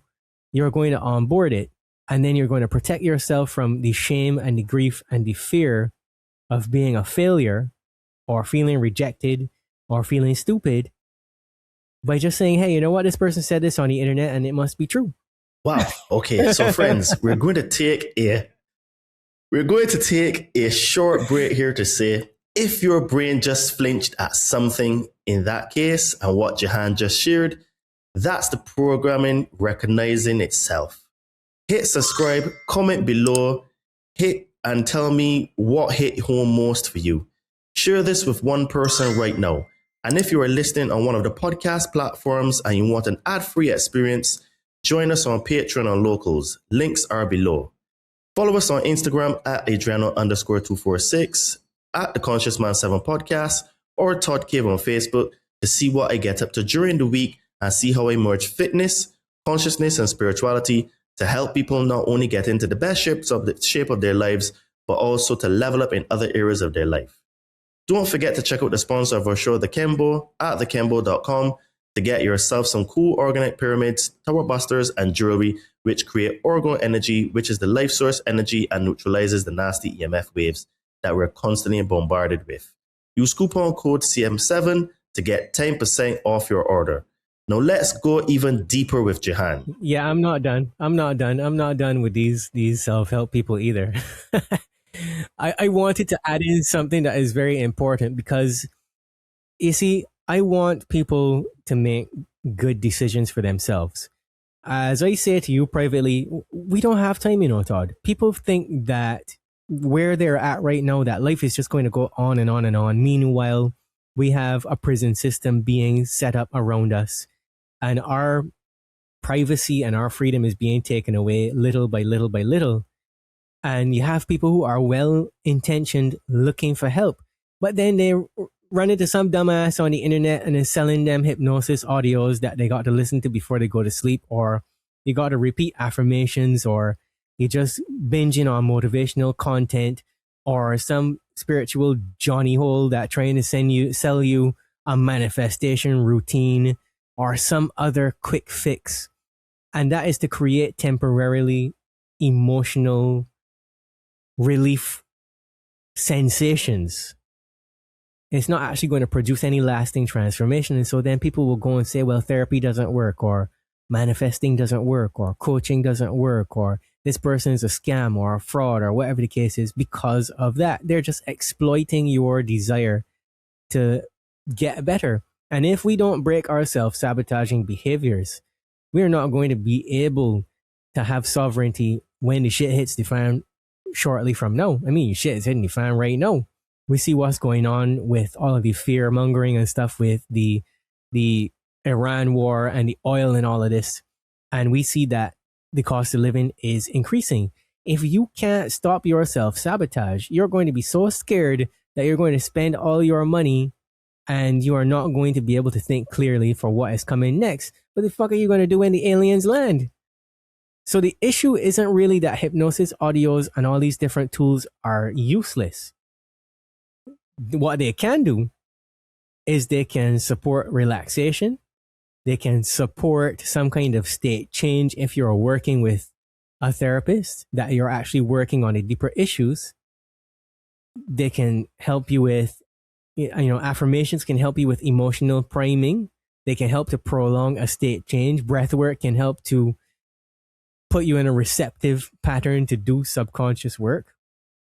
They can help, these things can help with confidence, and they can help with reinforcing, but they're marketed to you as complete solutions for issues that are far more psychologically complex. So I will urge people to actually go and get help. You want to lose weight? Call Todd. You want to break your self-sabotage? Call me. Or go and find somebody on the internet that can do it. Don't let your behaviors be driven by nervous system dysregulation. Don't let your behaviors be dictated and your beliefs be dictated by trauma conditioning. Don't let your choices and the relationships in your life suck because you have identity conflicts. And stop letting shame and emotional avoidance and all of these compulsive coping mechanisms that you have screw up your freaking life. There's no hidden information out there anymore. Evil is louder and prouder than ever before. Conspiracy theories run the gamut. We know that conspiracy theorists are winning the game. What conspiracy theory hasn't come true lately? So get real with yourself and look at your conditioned behaviors. Look at where you fear change. Look at your fear of success. Look at your fear of rejection. Look at how you have adapted to just the circumstances you're in to barely survive and barely get by. And try to do something about it. Because honestly, you're letting me down. You're letting Todd down. You're going to let everybody else in your environment down. Because if you say that you care about your family, man the fuck up already, or woman up. Like, take responsibility for yourself, because things are not going to get better unless we as individuals get better. So you have to really watch out for the snake oil and all of the nonsense, because if you are gravitating towards that kind of stuff and you just want a quick fix, you got to understand passive consumption is not going to replace the real deep dark work whatsoever. There's people that say that affirmations and stuff, all of that work for them, and then when you look at them, you talk to them, and they're talking to you, it's like they got the freaking googly eyes from hell, because they believe more so that it worked. And you can tell that, yeah, this person got serious psychological issues going on from the way that they talk, right? So insight without implementation is another form of avoidance. I'm going to close that chapter, and I can open up my emails to hate mail all you want now after that. Well, like I said in the introduction, Jehan is a straight shooter, no punch pulling kind of guy, and just goes direct and says it raw. This is why I call him Solja Dan, right? Like, because we talk offline a lot, and this is why he's called Solja Dan, because he's the Dan Dada. He doesn't ramp, right? And like, I had to just shut up there and listen, because what you're saying is true. And I agree with everything. Like, we need to man up. We need to woman up. We need to take responsibility for ourselves, for our lives. And we need to realize that our identity and beliefs are what create all of these patterns. And this is exactly what we're going to get into now. We're going to get into identity and belief. Now, you mentioned cognitive dissonance earlier. So cognitive dissonance means holding two contrary beliefs. It's meant to feel uncomfortable enough to force a resolution. Now, why do people manage to sit inside that discomfort for decades without ever resolving it? Because of the pain. Because of the threat mechanisms that I described early on. You can't do anything if you really feel pained by it. And even though I drop it like it's hot all the time, I experience a tremendous amount of empathy and compassion when people come and tell me their situations, because I understand. that it has to suck ass, and that facing your reality in that way, after so many years of doing the same thing over and over, it has to suck ass. And it is really painful. And you have people that, both men and women both crying their eyes out because so much pain has happened. I understand that part. And that's where you use the spiritual lingo, you hold space for them. You just let them get it all out because they needed to have that happen. But when you are in such immense pain over something, is it really worth living in a way that maintains that light? That's a really good question. And I have had to face myself with that a few times and I've said it on my show, where I broke. I just broke because the pain got so strong and it was so much. It was so intense that I just had to take that conscious decision to say, look, I've had enough. I'm sick and tired of being sick and tired. I'm sick and tired of being in pain. I'm sick and tired of just having this repetitive experience. And I just said, okay, whatever I have to do. And the thing is that unfortunately, this is where everyone has to get to in order for them to have growth. And I've said this probably over 100 times already on shows. I think that people have to have an experience that is so traumatic, so severe, that it literally destroys them mentally to the point where they just let go. They let go because the fear of losing the thing that they're fighting so hard to hold on to, it becomes so painful that pain forces you to let go. And for me is the figurative jumping off the cliff. There's always figuratively jumping off the cliff and knowing that I will be caught. And I've had to do it again recently. I had to do it last year. I had to do it the year before. And ever since I started this journey, I've had to do it every single year. And it is like at another level and another level and another level. So, I do, like, I'm like you, I have a lot of empathy for people that when they come to me, and I do my best to help them because I was there and I know what it feels like, And we live in times of extreme calamity as well. And you might just be afraid and you might need a feedback loop. No matter what is going on, you might be doing well in one area and not so well in the other. And it really does make the difference to invest the time and the energy and the money and to find people who can feed back to you what is going on, because clarity is currency. That's fire. Clarity is currency. So you've taught that the mind filters out any truth that threatens identity. You've said that a few times. Now, you said that happens automatically. How does someone break through a filter they cannot even see? You got to question it to death.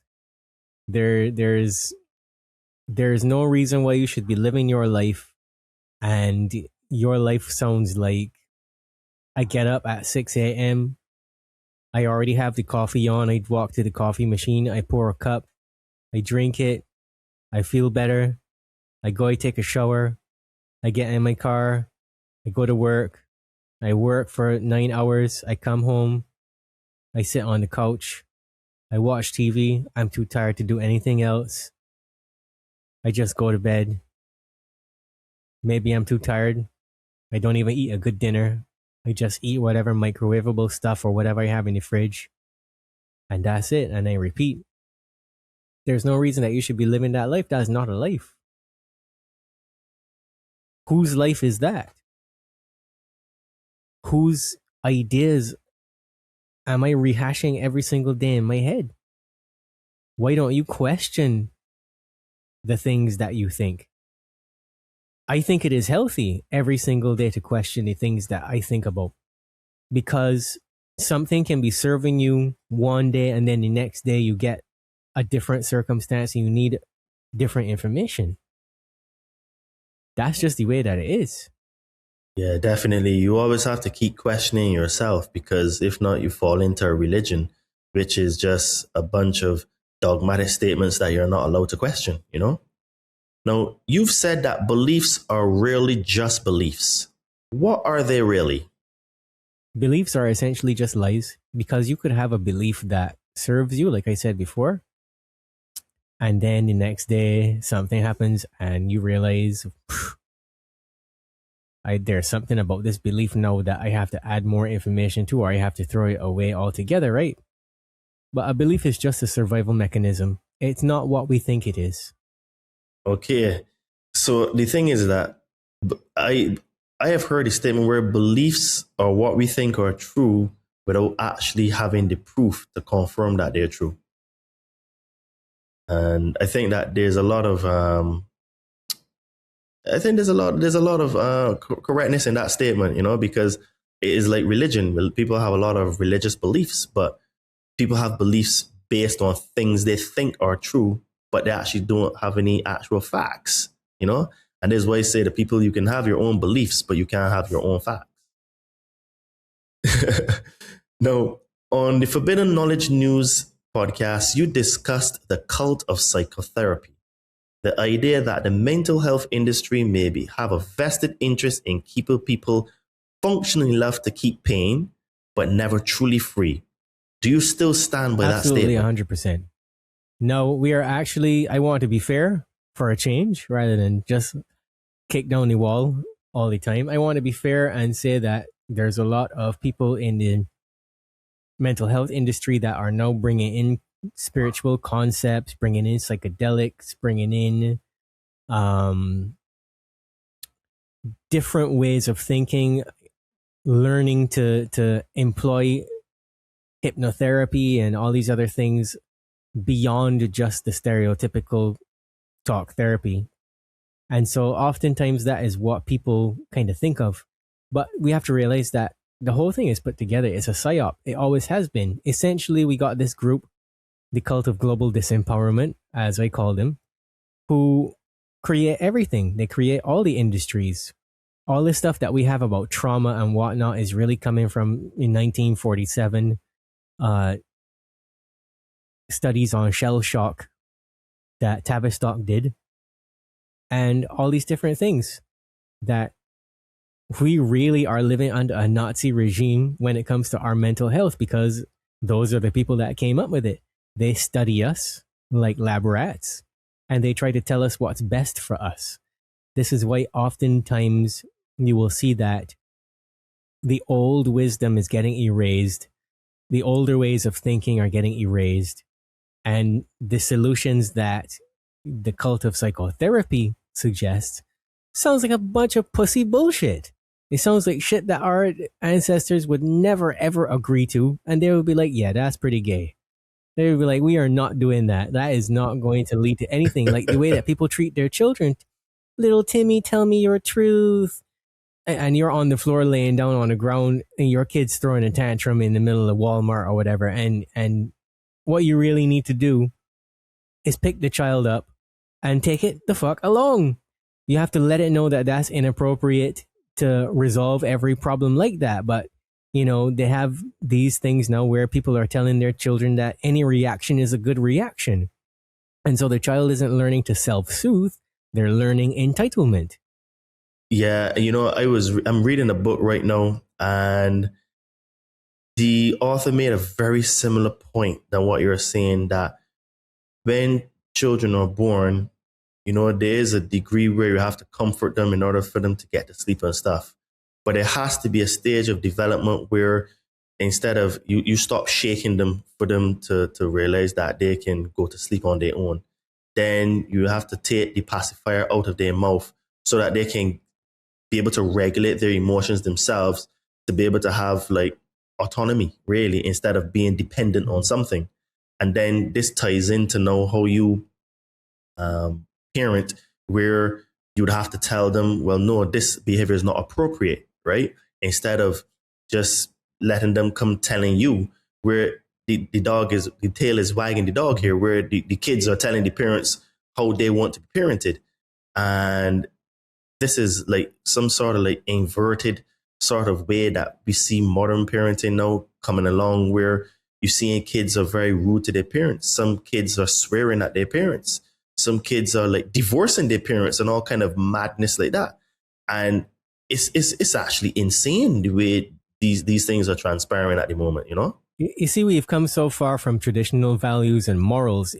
Not that I want to use the Bible as a marker, but we have come so far from traditional values where the Bible very simply said, honor thy mother and father. Even if you disagreed with something that your parents said or did, you let yourself be open to correction. And you learned through the growth that came from being corrected. So because growth itself creates dysregulation, we have a society full of people that don't know what to do when they have a consequence or they're corrected because they're not receiving it during the critical times of their brain's development. And now they're under double-blind mind control because there's these two ideas that are fighting for each other inside their head. They don't, it's kind of like when we were talking about the spiritual thing where people want to be aligned with whatever it is. And we know that that's a bunch of BS, belief systems, because it's basically saying that they learned that growth doesn't have to come from force, but from a regulated state. But growth itself, by its very nature, is dysregulated. You have to step into dysregulations. So there's no way that anybody that doesn't learn the value of consequences and having bad emotions and learning to deal with it is ever going to be able to cope with society. Okay, so why do people genuinely hate authenticity, especially when they see it in someone else? Because they're leveraging their societal conditioning and checking themselves and saying, okay, well, since that's not okay for me because the government says so, or because the TV says so, or the talking head on, do they still have MTV? The talking head on the music channel in the music video says so, with all the imagery and all the other bullshit in their productions, all the words that they speak, all the way that they carry themselves, celebrities, all that kind of stuff. All that cultural conditioning props up the illusion of what authenticity really is. But authenticity is actually key to spiritual development. And the main thing that the cult of global disempowerment wants you to believe is that your growth and your personality are basically stuck. It's in stasis. It's not going anywhere, and there's nothing you could do about it. You have to accept input from everyone else and follow what the world is doing. And if you go against what the world is doing, then you have to get triggered and, you're not a good person. And I think that, again, we're just dealing with the same research from Andrew Newberg that I referenced earlier that shows that social risk and conflict are not good for the brain because authenticity is just going to be taxing. In order to interpret what a real authentic presence is, you're going to experience some level of smallness based on your cultural conditioning. And I really don't know what we can do to help people other than encourage them to take a look at themselves. If you are in a relationship and your partner is a very authentic and out there person and they don't agree with everything that you agree with and they think that the TV's talking nonsense, but you think that CNN is the ultimate truth, take a look at yourself. Could my partner not be saying these things to hurt me, but to draw attention to aspects of reality that are malleable or just slightly different from the way that I've experienced it? Could it be possible that other people experience life in different ways? All of these different things. You have to check yourself before you wreck yourself, as the song says.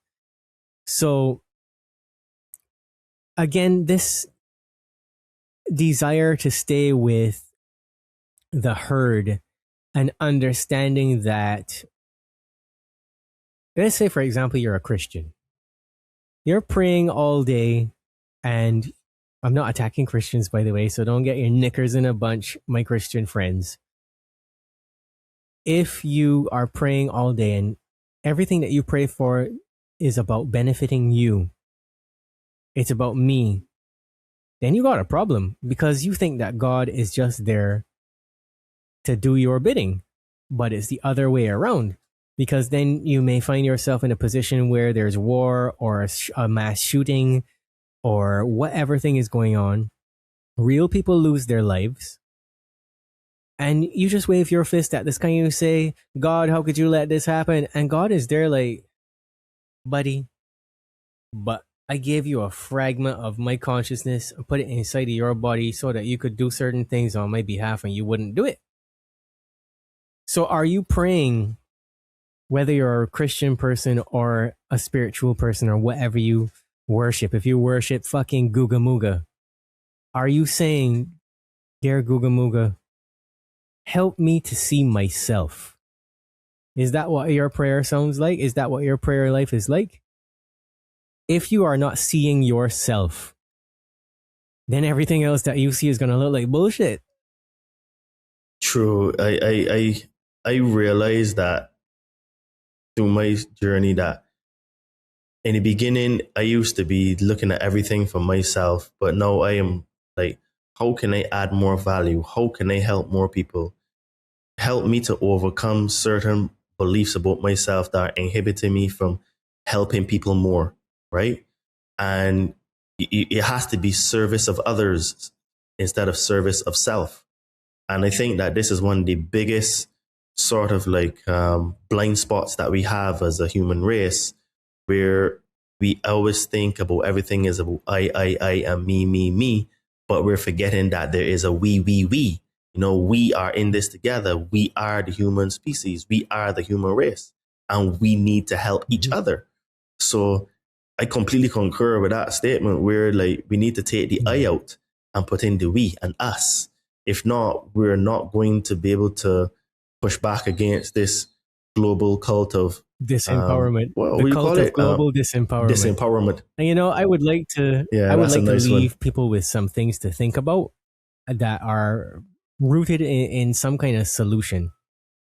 Because the only way to get people to understand, right, is to not really even to try to impart an understanding onto them, but to just tell them to consider a thought like, when you learn to manage anger and fear, you will actually become less reactive to provocative things in your life or provocative content on the internet or the TV or whatever. If you can't accept something without outrage, then you don't have a calm and healthy nervous system. Just think of it that way. You have to understand that media platforms and these content creators pretty much put stuff out there that is going to drive you into that state, that limbic state. And it's been done since the very beginning of the media. I'm not going to go down that road and talk about the cult of media, which is where we get media from. Not even to mention that media is like the same thing as medium. So when you meditate, you are looking to communicate with aspects of yourself, aspects of a higher power that increase your intelligence, your integrity, and your discernment. But when we are living in a circumstance globally where there's so much polarization, the only way to decrease polarization of views and opinions is to understand that two things. An opinion is just the best conclusion that you've come to based on the information that you have, knowing that you don't have all the information at any given time. So it's subject to change. And that when people feel heard and people feel safe and they feel respected, then it's a lot easier to actually talk about things than it is to argue. Arguing achieves nothing. Arguing is just two people's limbic systems screaming at each other, pushing out repetitive slogans. So when you start arguing, that's your cue to say, oh shoot, I'm literally just saying what is in my subconscious mind. Is any of this actually true? And then you have to come up with a strategy for increasing your critical thinking, because critical thinking actually can be increased by asking yourself, okay, So who is the source of this information? If it's the media, I already know that it's going to be 2 lies and 1 truth. What evidence is presented? Okay, everything is pretty much peer reviewed and paid for to produce a result. I know that evidence can't be all the way true. What emotional response is being triggered in me right now? If I'm angry, if I feel afraid, there's a bunch of lies in it. So these questions are going to interrupt the impulse to believe information and keep you in formation. And we don't learn logic at school. We learn how to comply. So when you understand basic things, like how correlation is not causation, you can then learn to evaluate things in a better frame. The issue these days with things like YouTube shorts and reels and stuff like that is that when you read a whole book and you read the whole book, it strengthens your attention span and it strengthens your ability to take in a lot of information and sort through it at one time, which increases your logic. But short form content fragments your thinking. So if your thinking is fragmented, how are you going to keep up with all this stuff that's going on in your brain at any given time? Podcasts and books and in-depth discussions can, when they're done in a long form, like a 2-hour long podcast like this one, and a good book that it has more than 90 pages, is going to train your brain to process complex ideas. And don't ever think that you've lost it. You can simply say, I'm just not going to watch TV. I'm just not going to scroll through Instagram. I'm going to read a chapter from a book every day and train my brain to process this complexity, right? Now, I think that critical thinking is probably best grown not through the actual thinking itself, but through repetitively assessing information that you want to be rejected. You want to have thoughtful disagreements with people because that improves your reasoning skills. If it's done in a way where people don't feel punished or rejected or hated or whatever the case is, that will actually strengthen your ability to critically think. And sometimes the best way to do that is just with yourself. So again, that comes down to reading. I try to tell my clients, but many of them don't listen. And these are the ones that don't succeed, by the way. The ones that don't succeed are the ones that are hooked on all the different podcasts all at once, all the different self-help books and all the different things all at once.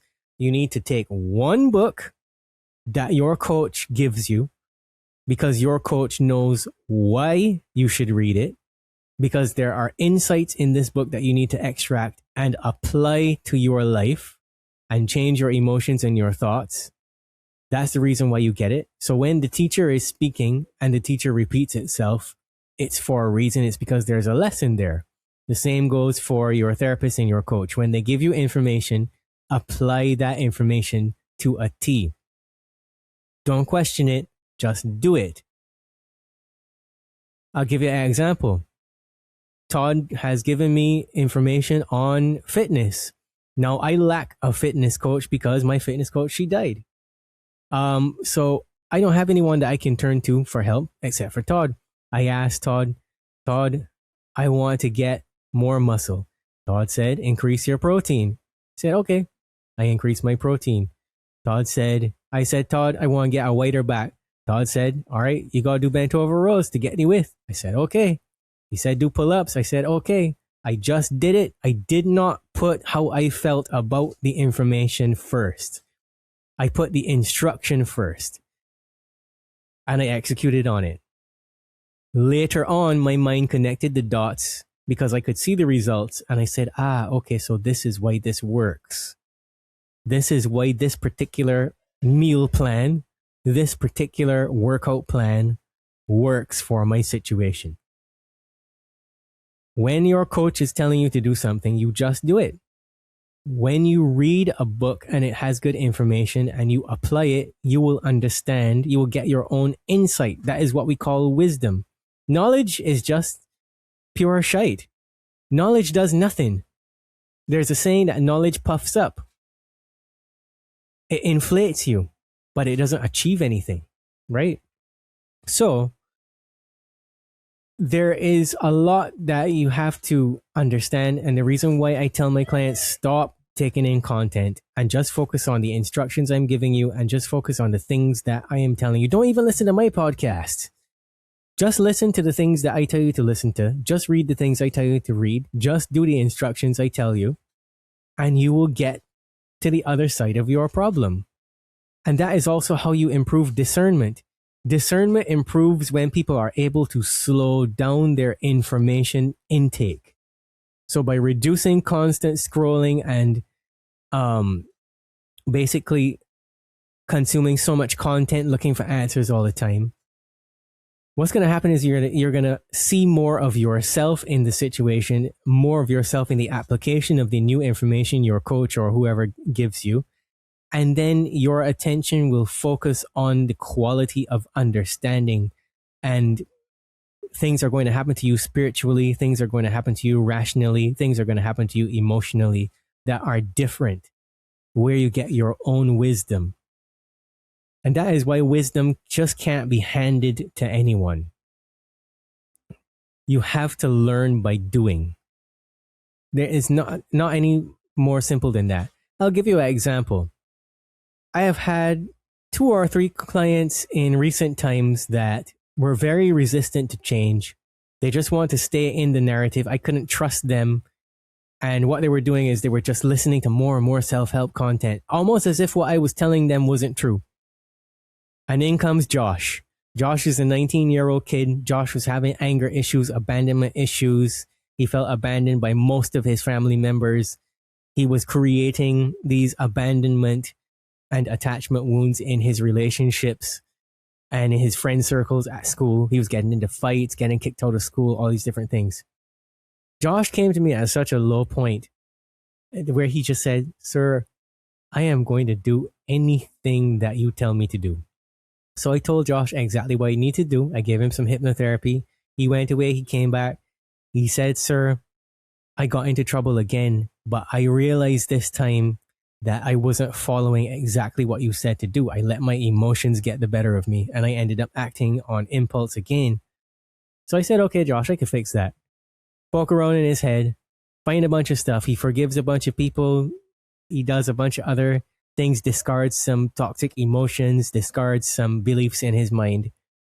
You know that boy in 2 weeks' time calls me back and says, "Sir, everything you said to do is true. I am doing exactly everything that you say to do. And I am watching my emotions where I get triggered and noticing that I don't even get triggered the same way anymore because of what we worked on." In 2 weeks' time, that boy has a job as a carpenter making $600 a day.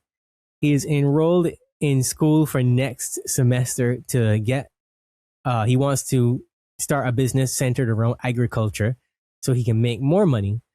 And Josh has made up in his mind that his coach knows exactly what's going on. So anytime he lives in a situation that he's uncomfortable with and he has things that he knows he can apply, he's going to do it. I never said, "Hey, come back to me with all your problems every single time." I said, as long as you work these things, you will get through. That's it. So all you have to do, dum-dum, is pay some fucking attention when people tell you what to do and do it. I don't see why I should have to be babysitting people and arguing with people for their own freedom. You know, that is a really uncomfortable position for a coach or a therapist or anybody else in any kind of social work or any other position of helping to be in. And I said to one of my clients before I dismissed them that asking someone to participate in your toxicity without making any changes is a form of abuse. Do you want to walk around your whole life abusing everybody, your family members, your friends, yourself, and anybody else with a listening ear because you've made the decision that your emotions know better? I mean, make this make sense. Anyways, It's true. It's true. Now, you teach that emotions are waves. They move through and dissolve if you allow them. Why does our culture produce people who either suppress everything or explode? because as long as you convince people that it's not safe to talk about things and people are going to judge you, then you don't trust them. And that's the primary thing that keeps the cult of global disempowerment in the winning position. Because if they don't believe that anything that's going on in their life can be resolved simply by talking about it, if community gets dissolved, if your family system gets broken down, if your friend circle is very toxic and everybody else is toxic and the problem you can't trust them, where are you going to turn? What's the point in trying? You have to feel your emotions for them to leave you. Because again, to go back to the somatic marker, if a person has tightness in their chest or throat and they can't talk about things, or somebody saying something to them and they start to feel it like in their throat, that's telling you that you have stuck emotions. You have pains in your body that you can't explain and you weren't working out. That's telling you have toxic, stuck emotions. And you have to feel those things and let them go. You have to cry. Crying is the way that the flesh squeezes itself out like a sponge and releases those emotions. And if you don't release those things, you can't think about them in a different way. Yeah, I find that with men, we've been conditioned by our society and to some degree by our parents as well, unknowingly, that men are not supposed to cry. Now, I do think that there is a time and a place to cry, because as a man, you shouldn't be going around just crying all the time because that is just not masculine. But I do think that there's a time and a place. And I would say that if you have like a very good mate that's also a man, then that is the person you should first do that with, because another man understands their experience. And, sometimes you just need to release, because we can't be just going out there crying for everything, like how a lot of these beta males are just all emotional. I think that as a man, you have to have emotional regulation. And when the time comes to release, you find the right person, who I think should be another man, and you release with that man because that man will understand your struggle.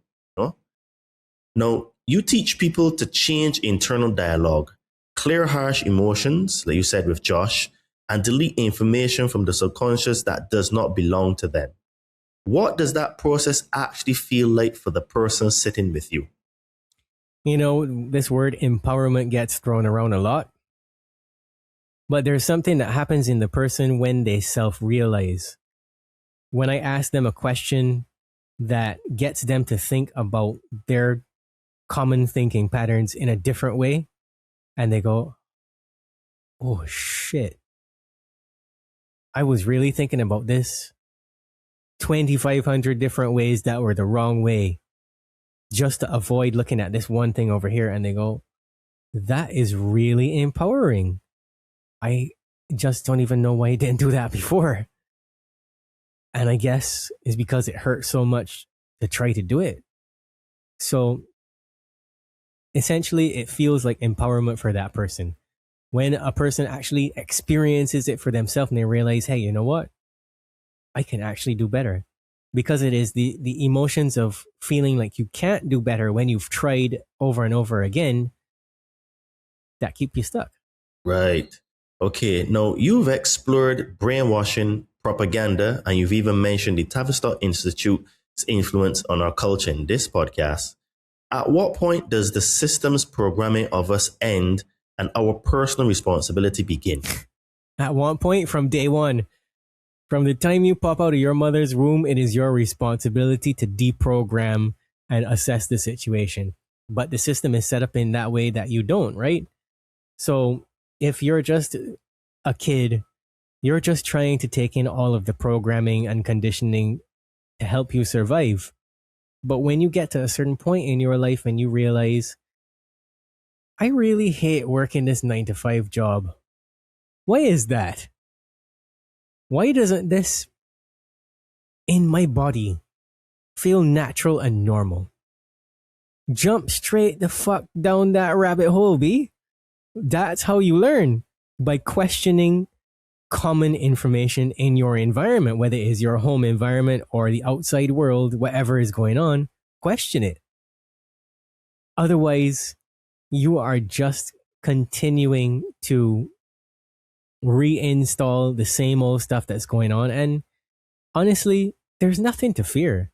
Personal responsibility is the move, because people can say and do whatever they want to say and do. But when you know yourself so deeply that somebody comes along and you're dating this woman and she won't take accountability for what she says and does, and she tries to turn everything around on you, well, you know that you didn't have that intention. You could ask yourself, well, did I really say what she said I said? Nope. Did I really do what she said I did? Nope. Because I know myself. You don't have to second guess yourself. And the government does the same thing, because the gaslighting never ends. The government uses or relies on the tribe to gaslight you. So you have to realize that if you aren't thinking for yourself, you're going to have a bad time. But if you're thinking for yourself, you're going to have a great time. Oftentimes I think to myself that one of the best things that I ever did was to allow myself to believe that what that lawyer was showing me, and this is referenced in my very first episode on the music industry with you, so you can go back and watch it. When that lawyer turned that laptop around and said, this is what the music industry is really like, because I allowed myself to bypass that thought that, hey, this is a conspiracy theory and a bunch of nonsense. And I said, hey, this is the man that signs contracts and understands all the language in these contracts. And he works for an entertainment firm as a lawyer. He's been an integral part of plenty of people's careers. And he's telling me that I'm too good for this. I should probably listen to what he's saying, because I allowed that to happen. That changed the entire trajectory of my life in an empowering way. I could have been a slave forever in less than 2 seconds just by signing my name on the dotted line. And that's what we do.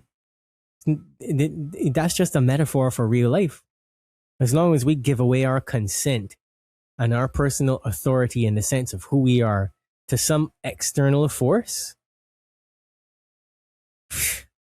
we're not going to have a good life. We're not going to have good creations in life. We're not going to have a good family. We're just forever going to be chasing this carrot on a stick and wondering why we're fat, sick, dumb, unhappy, broke, or just otherwise barely getting by. Yep. So let's get you out on this one, and let's share a transformation with the lovely folks at the Conscious Man 7. Without naming anyone in particular, describe the exact moment inside a session when you knew the lock had come undone, not the result that followed, the moment itself. Oh, that is a really hard question. And I kind of feel like if I tried to describe it, I would sound like a crazy person, because in the instance that I'm thinking of, particularly that I would like to tell you about, she was really, really having a bad time because she was raped when she was very young by a family member. And so it's not necessarily a normal self-sabotaging experience. It is that her nervous system just couldn't wrap itself around the idea that the reason why I feel like this is because something very important and very special was taken from me, and that I continue to keep it going by the way that I think and the way that I act and the way that I push people away. And, you know, if Some people touch me, I start to cry, and I don't ever explain to anyone because I'm afraid to explain the trauma that I've been through. So her trauma manifested in anxiety and depression and an extreme loss of self-worth. It affected her friendships. She couldn't go to work functions because she would just, she couldn't interact with people. She would go to work and keep her head down. She felt like every time she tried to get into a relationship, it would end up being some violent or controlling situation. And so for her, in that particular instance, when she finally was dealt with in the right setting, because I can't say for every individual that hypnotherapy is the right setting. I can't say that I'm going to tell you to close your eyes and I'm going to put you through the induction process and I'm going to use all the things that you tell me to help you see yourself on the inside, and that's going to work for you. But in that particular instance, she was in a trance and we were talking about what actually happened. And we were working up to it in a safe way. So we were looking at it from a distance where she was seeing herself in the moment that led up to it. And how she very innocently thought that what was happening was actually okay. And that she was telling herself that, well, this man is my uncle. Right? And I guess because he loves me, it's okay. And she just had one extreme emotional release. I had to stop, not say anything for about 15 minutes or more. And when she let that go and she actually opened her eyes and she was like, I'm sorry, and I said, don't be sorry, because that was the first thing that you needed. Don't ever apologize because you had an emotional release for anything, because you need to have that. So she realized that her empowerment was in not neglecting her emotions. And she realized that all of her fears, all of the things that her mind told her, it was like she was walking around with this demon on her shoulder saying, say he don't like you. You're ugly. Why would he ever want to have a relationship with you? And all these things were coming from that rape. Now that it might be different in somebody else. Somebody else will have different internal dialogue. Somebody else will have different emotion responses. Some people will react to their insecurities and they'll react to how they process the pain differently. Some people might get angry. Some people might not be able to go on with it, but at the end of the day, I can't say what it's going to look like for everyone. What I can say is that when a person realizes where they have given away their power, more than likely they're not going to repeat that pattern again.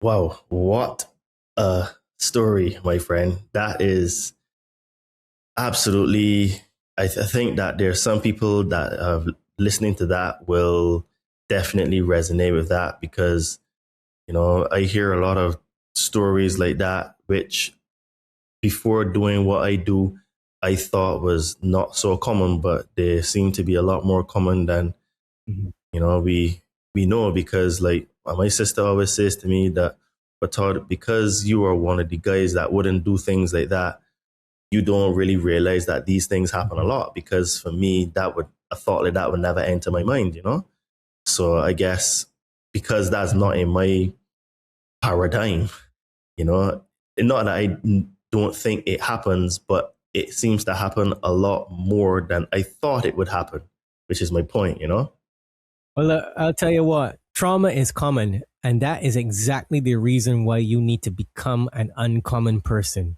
Yeah, definitely. Jehan, this has been an incredible conversation, and you live up to your moniker, Solja Dan. You dropped it like it was hot. You went for the juggler at some times, but the information that you shared with us today is absolute straight fire. And this episode reminds me of when we did the music industry one, where it was, again, straight for the juggler for certain topics and bringing a lot of straight fire information. So tell the lovely people at the Conscious Man 7 where they can find you, what you up to, how they can inquire about your coaching services, hypnotherapy, and all that good fun stuff. Okay, well, you can find me by sending an email to self-sabotageinfo@proton.me. You can also listen to the Boundless Authenticity podcast at boundlessauthenticity.podbean.com.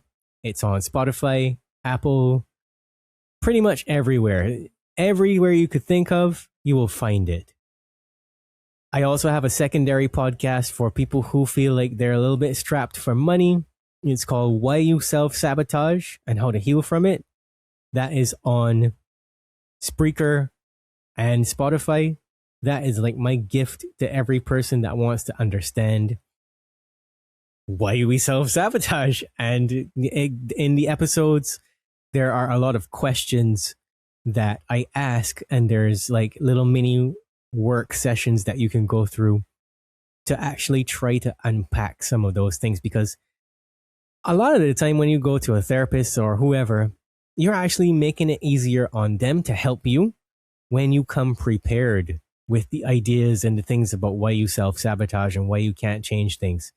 So it's a lot of it is very gentle, I would like to say, but I will also urge people to understand that self-sabotage coaching is designed only for individuals who are really extremely trapped in repetitive emotional and behavioral patterns, despite being intelligent, self-aware, and extremely motivated to change.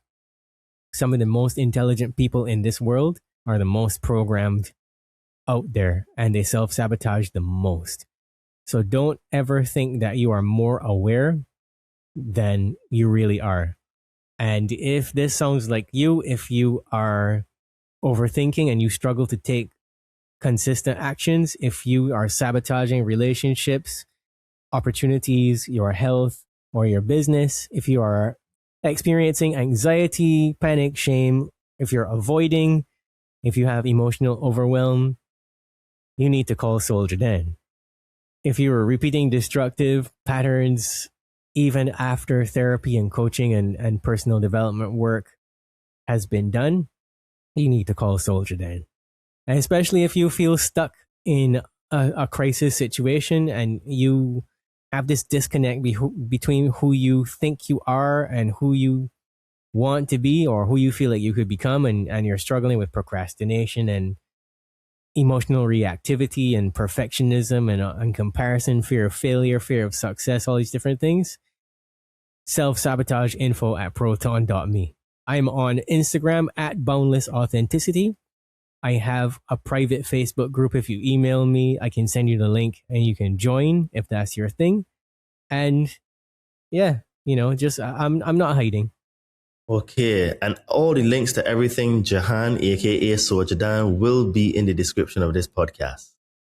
Guys, as Jehan went through thoroughly today how self-sabotage controls and ruins our life, and one of the ways you are self-sabotaging is that you are not getting yourself into physically good shape.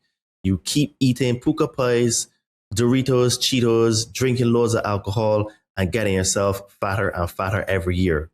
Now, if you would like some help to remove this self-sabotage behavior and to get into the best shape of your life and grow mentally, physically, and spiritually, hit me up on my Instagram at Adriano_246 or my name Todd Cave on Facebook. Send me a message. Let's have a chat and let's see if you're a good fit for the Compound Body Training Army. If you are on a spiritual journey or you would like to start a spiritual journey and you would like some help removing some fears and traumas, I can help you to get some magic mushrooms. So magic mushrooms also help people with PTSD and CPTSD. So if you would like some help with your journey, don't hesitate. Hit me up on my Instagram at Adriano_246 or Todd Cave on Facebook, and let's see if I can help you to get some magic mushrooms. If you are listening to this podcast on one of the podcast platforms and you simply don't like ads, you can actually become a member of our Patreon or Locals community. You will get early release of all podcasts. You will get direct access to me I get a ton of messages and a ton of emails, and I reply to those messages there first, just like how I do with my clients. And if you would like to support this podcast with just a few bucks a month, you can actually help us out with doing things like editing. You can also allow us to have time to do some research to get some more other cool guests like Solja Dan on the podcast. And also, you would become part of our community. And as we grow, we can end up having meetups, we can have Zoom calls, we can have lives, all that kind of fun stuff. And if you want to be with the team that is looking to change the way we act and to just do things in a good way that promotes growth, join our Patreon and Locals community, and you will be part of the team that is going to be making big waves in the future. Also, if you would like to support this podcast, you can also do that by visiting our merch store. We have some cool tank tops, hoodies, shirts, and sweats. Today, I have on the Todd and Me shirt today. So if you would like to get yourself some cool gear, represent, join the Conscious Man 7 crew, and show everyone that you actually listen to this podcast, link to the Amazon store, Todd and Me, will be in the description on this podcast. And if you manage to get yourself any of the merch, you can take a picture of yourself and send it to me either on my socials, or you can email it to me and I'll big you up either in one of these shows, and or I will tag you on the stories on Facebook or Instagram. And don't forget to check out the sponsor of our show, the Kembo, at thekembo.com, to get yourself some cool organite pyramids, tower busters, and jewelry. And today I have on my organite pendant, as you can see. So this will help you to push back at those nasty EMF waves and also to clear up some of the chemtrails in your area, because Sharon and Gabriel have a lot of information and evidence to show that they're the ones that help change the drought in California where they're living. So head over to the Kembo at thekembo.com, use coupon code CM7 and get 10% off your order. So friends, if you just heard yourself in any part of this conversation, don't let that feeling dissolve without doing something with it. Share this with one person right now. That one person might be the reason this show exists. Like this episode, subscribe to the Conscious Man 7 podcast, leave a review and comment below with the insight or moment that impacted you most. Jehan, many thanks for coming back onto the show today and taking us to school, as we say in Barbados. Well, thanks for having me. Absolutely, man. You know, I love talking to you. We talk outside the podcast on a personal level, and our conversations are always long and fire. So having a conversation for you for 2 and a bit hours is just like our normal conversations, you know? So many thanks for being a return guest on the show. Thank you. To all the Conscious Man 7 family around the world, thank you for tuning in today. Thank you for supporting the mission. And thank you for choosing to look inside of you to heal, as it creates a ripple effect in the world. This was another episode of the Conscious Man 7 podcast, the place where we go beyond the veil in search of the truths that they hide from you, help you reclaim your power, understand your programming, break through your self-sabotage traits, and step into the truest version of yourself. You are the help that you've been looking for. So remember, folks, keep smiling, keep shining, and keep being the change you want to see. Speak to you soon. Cheers and namaste.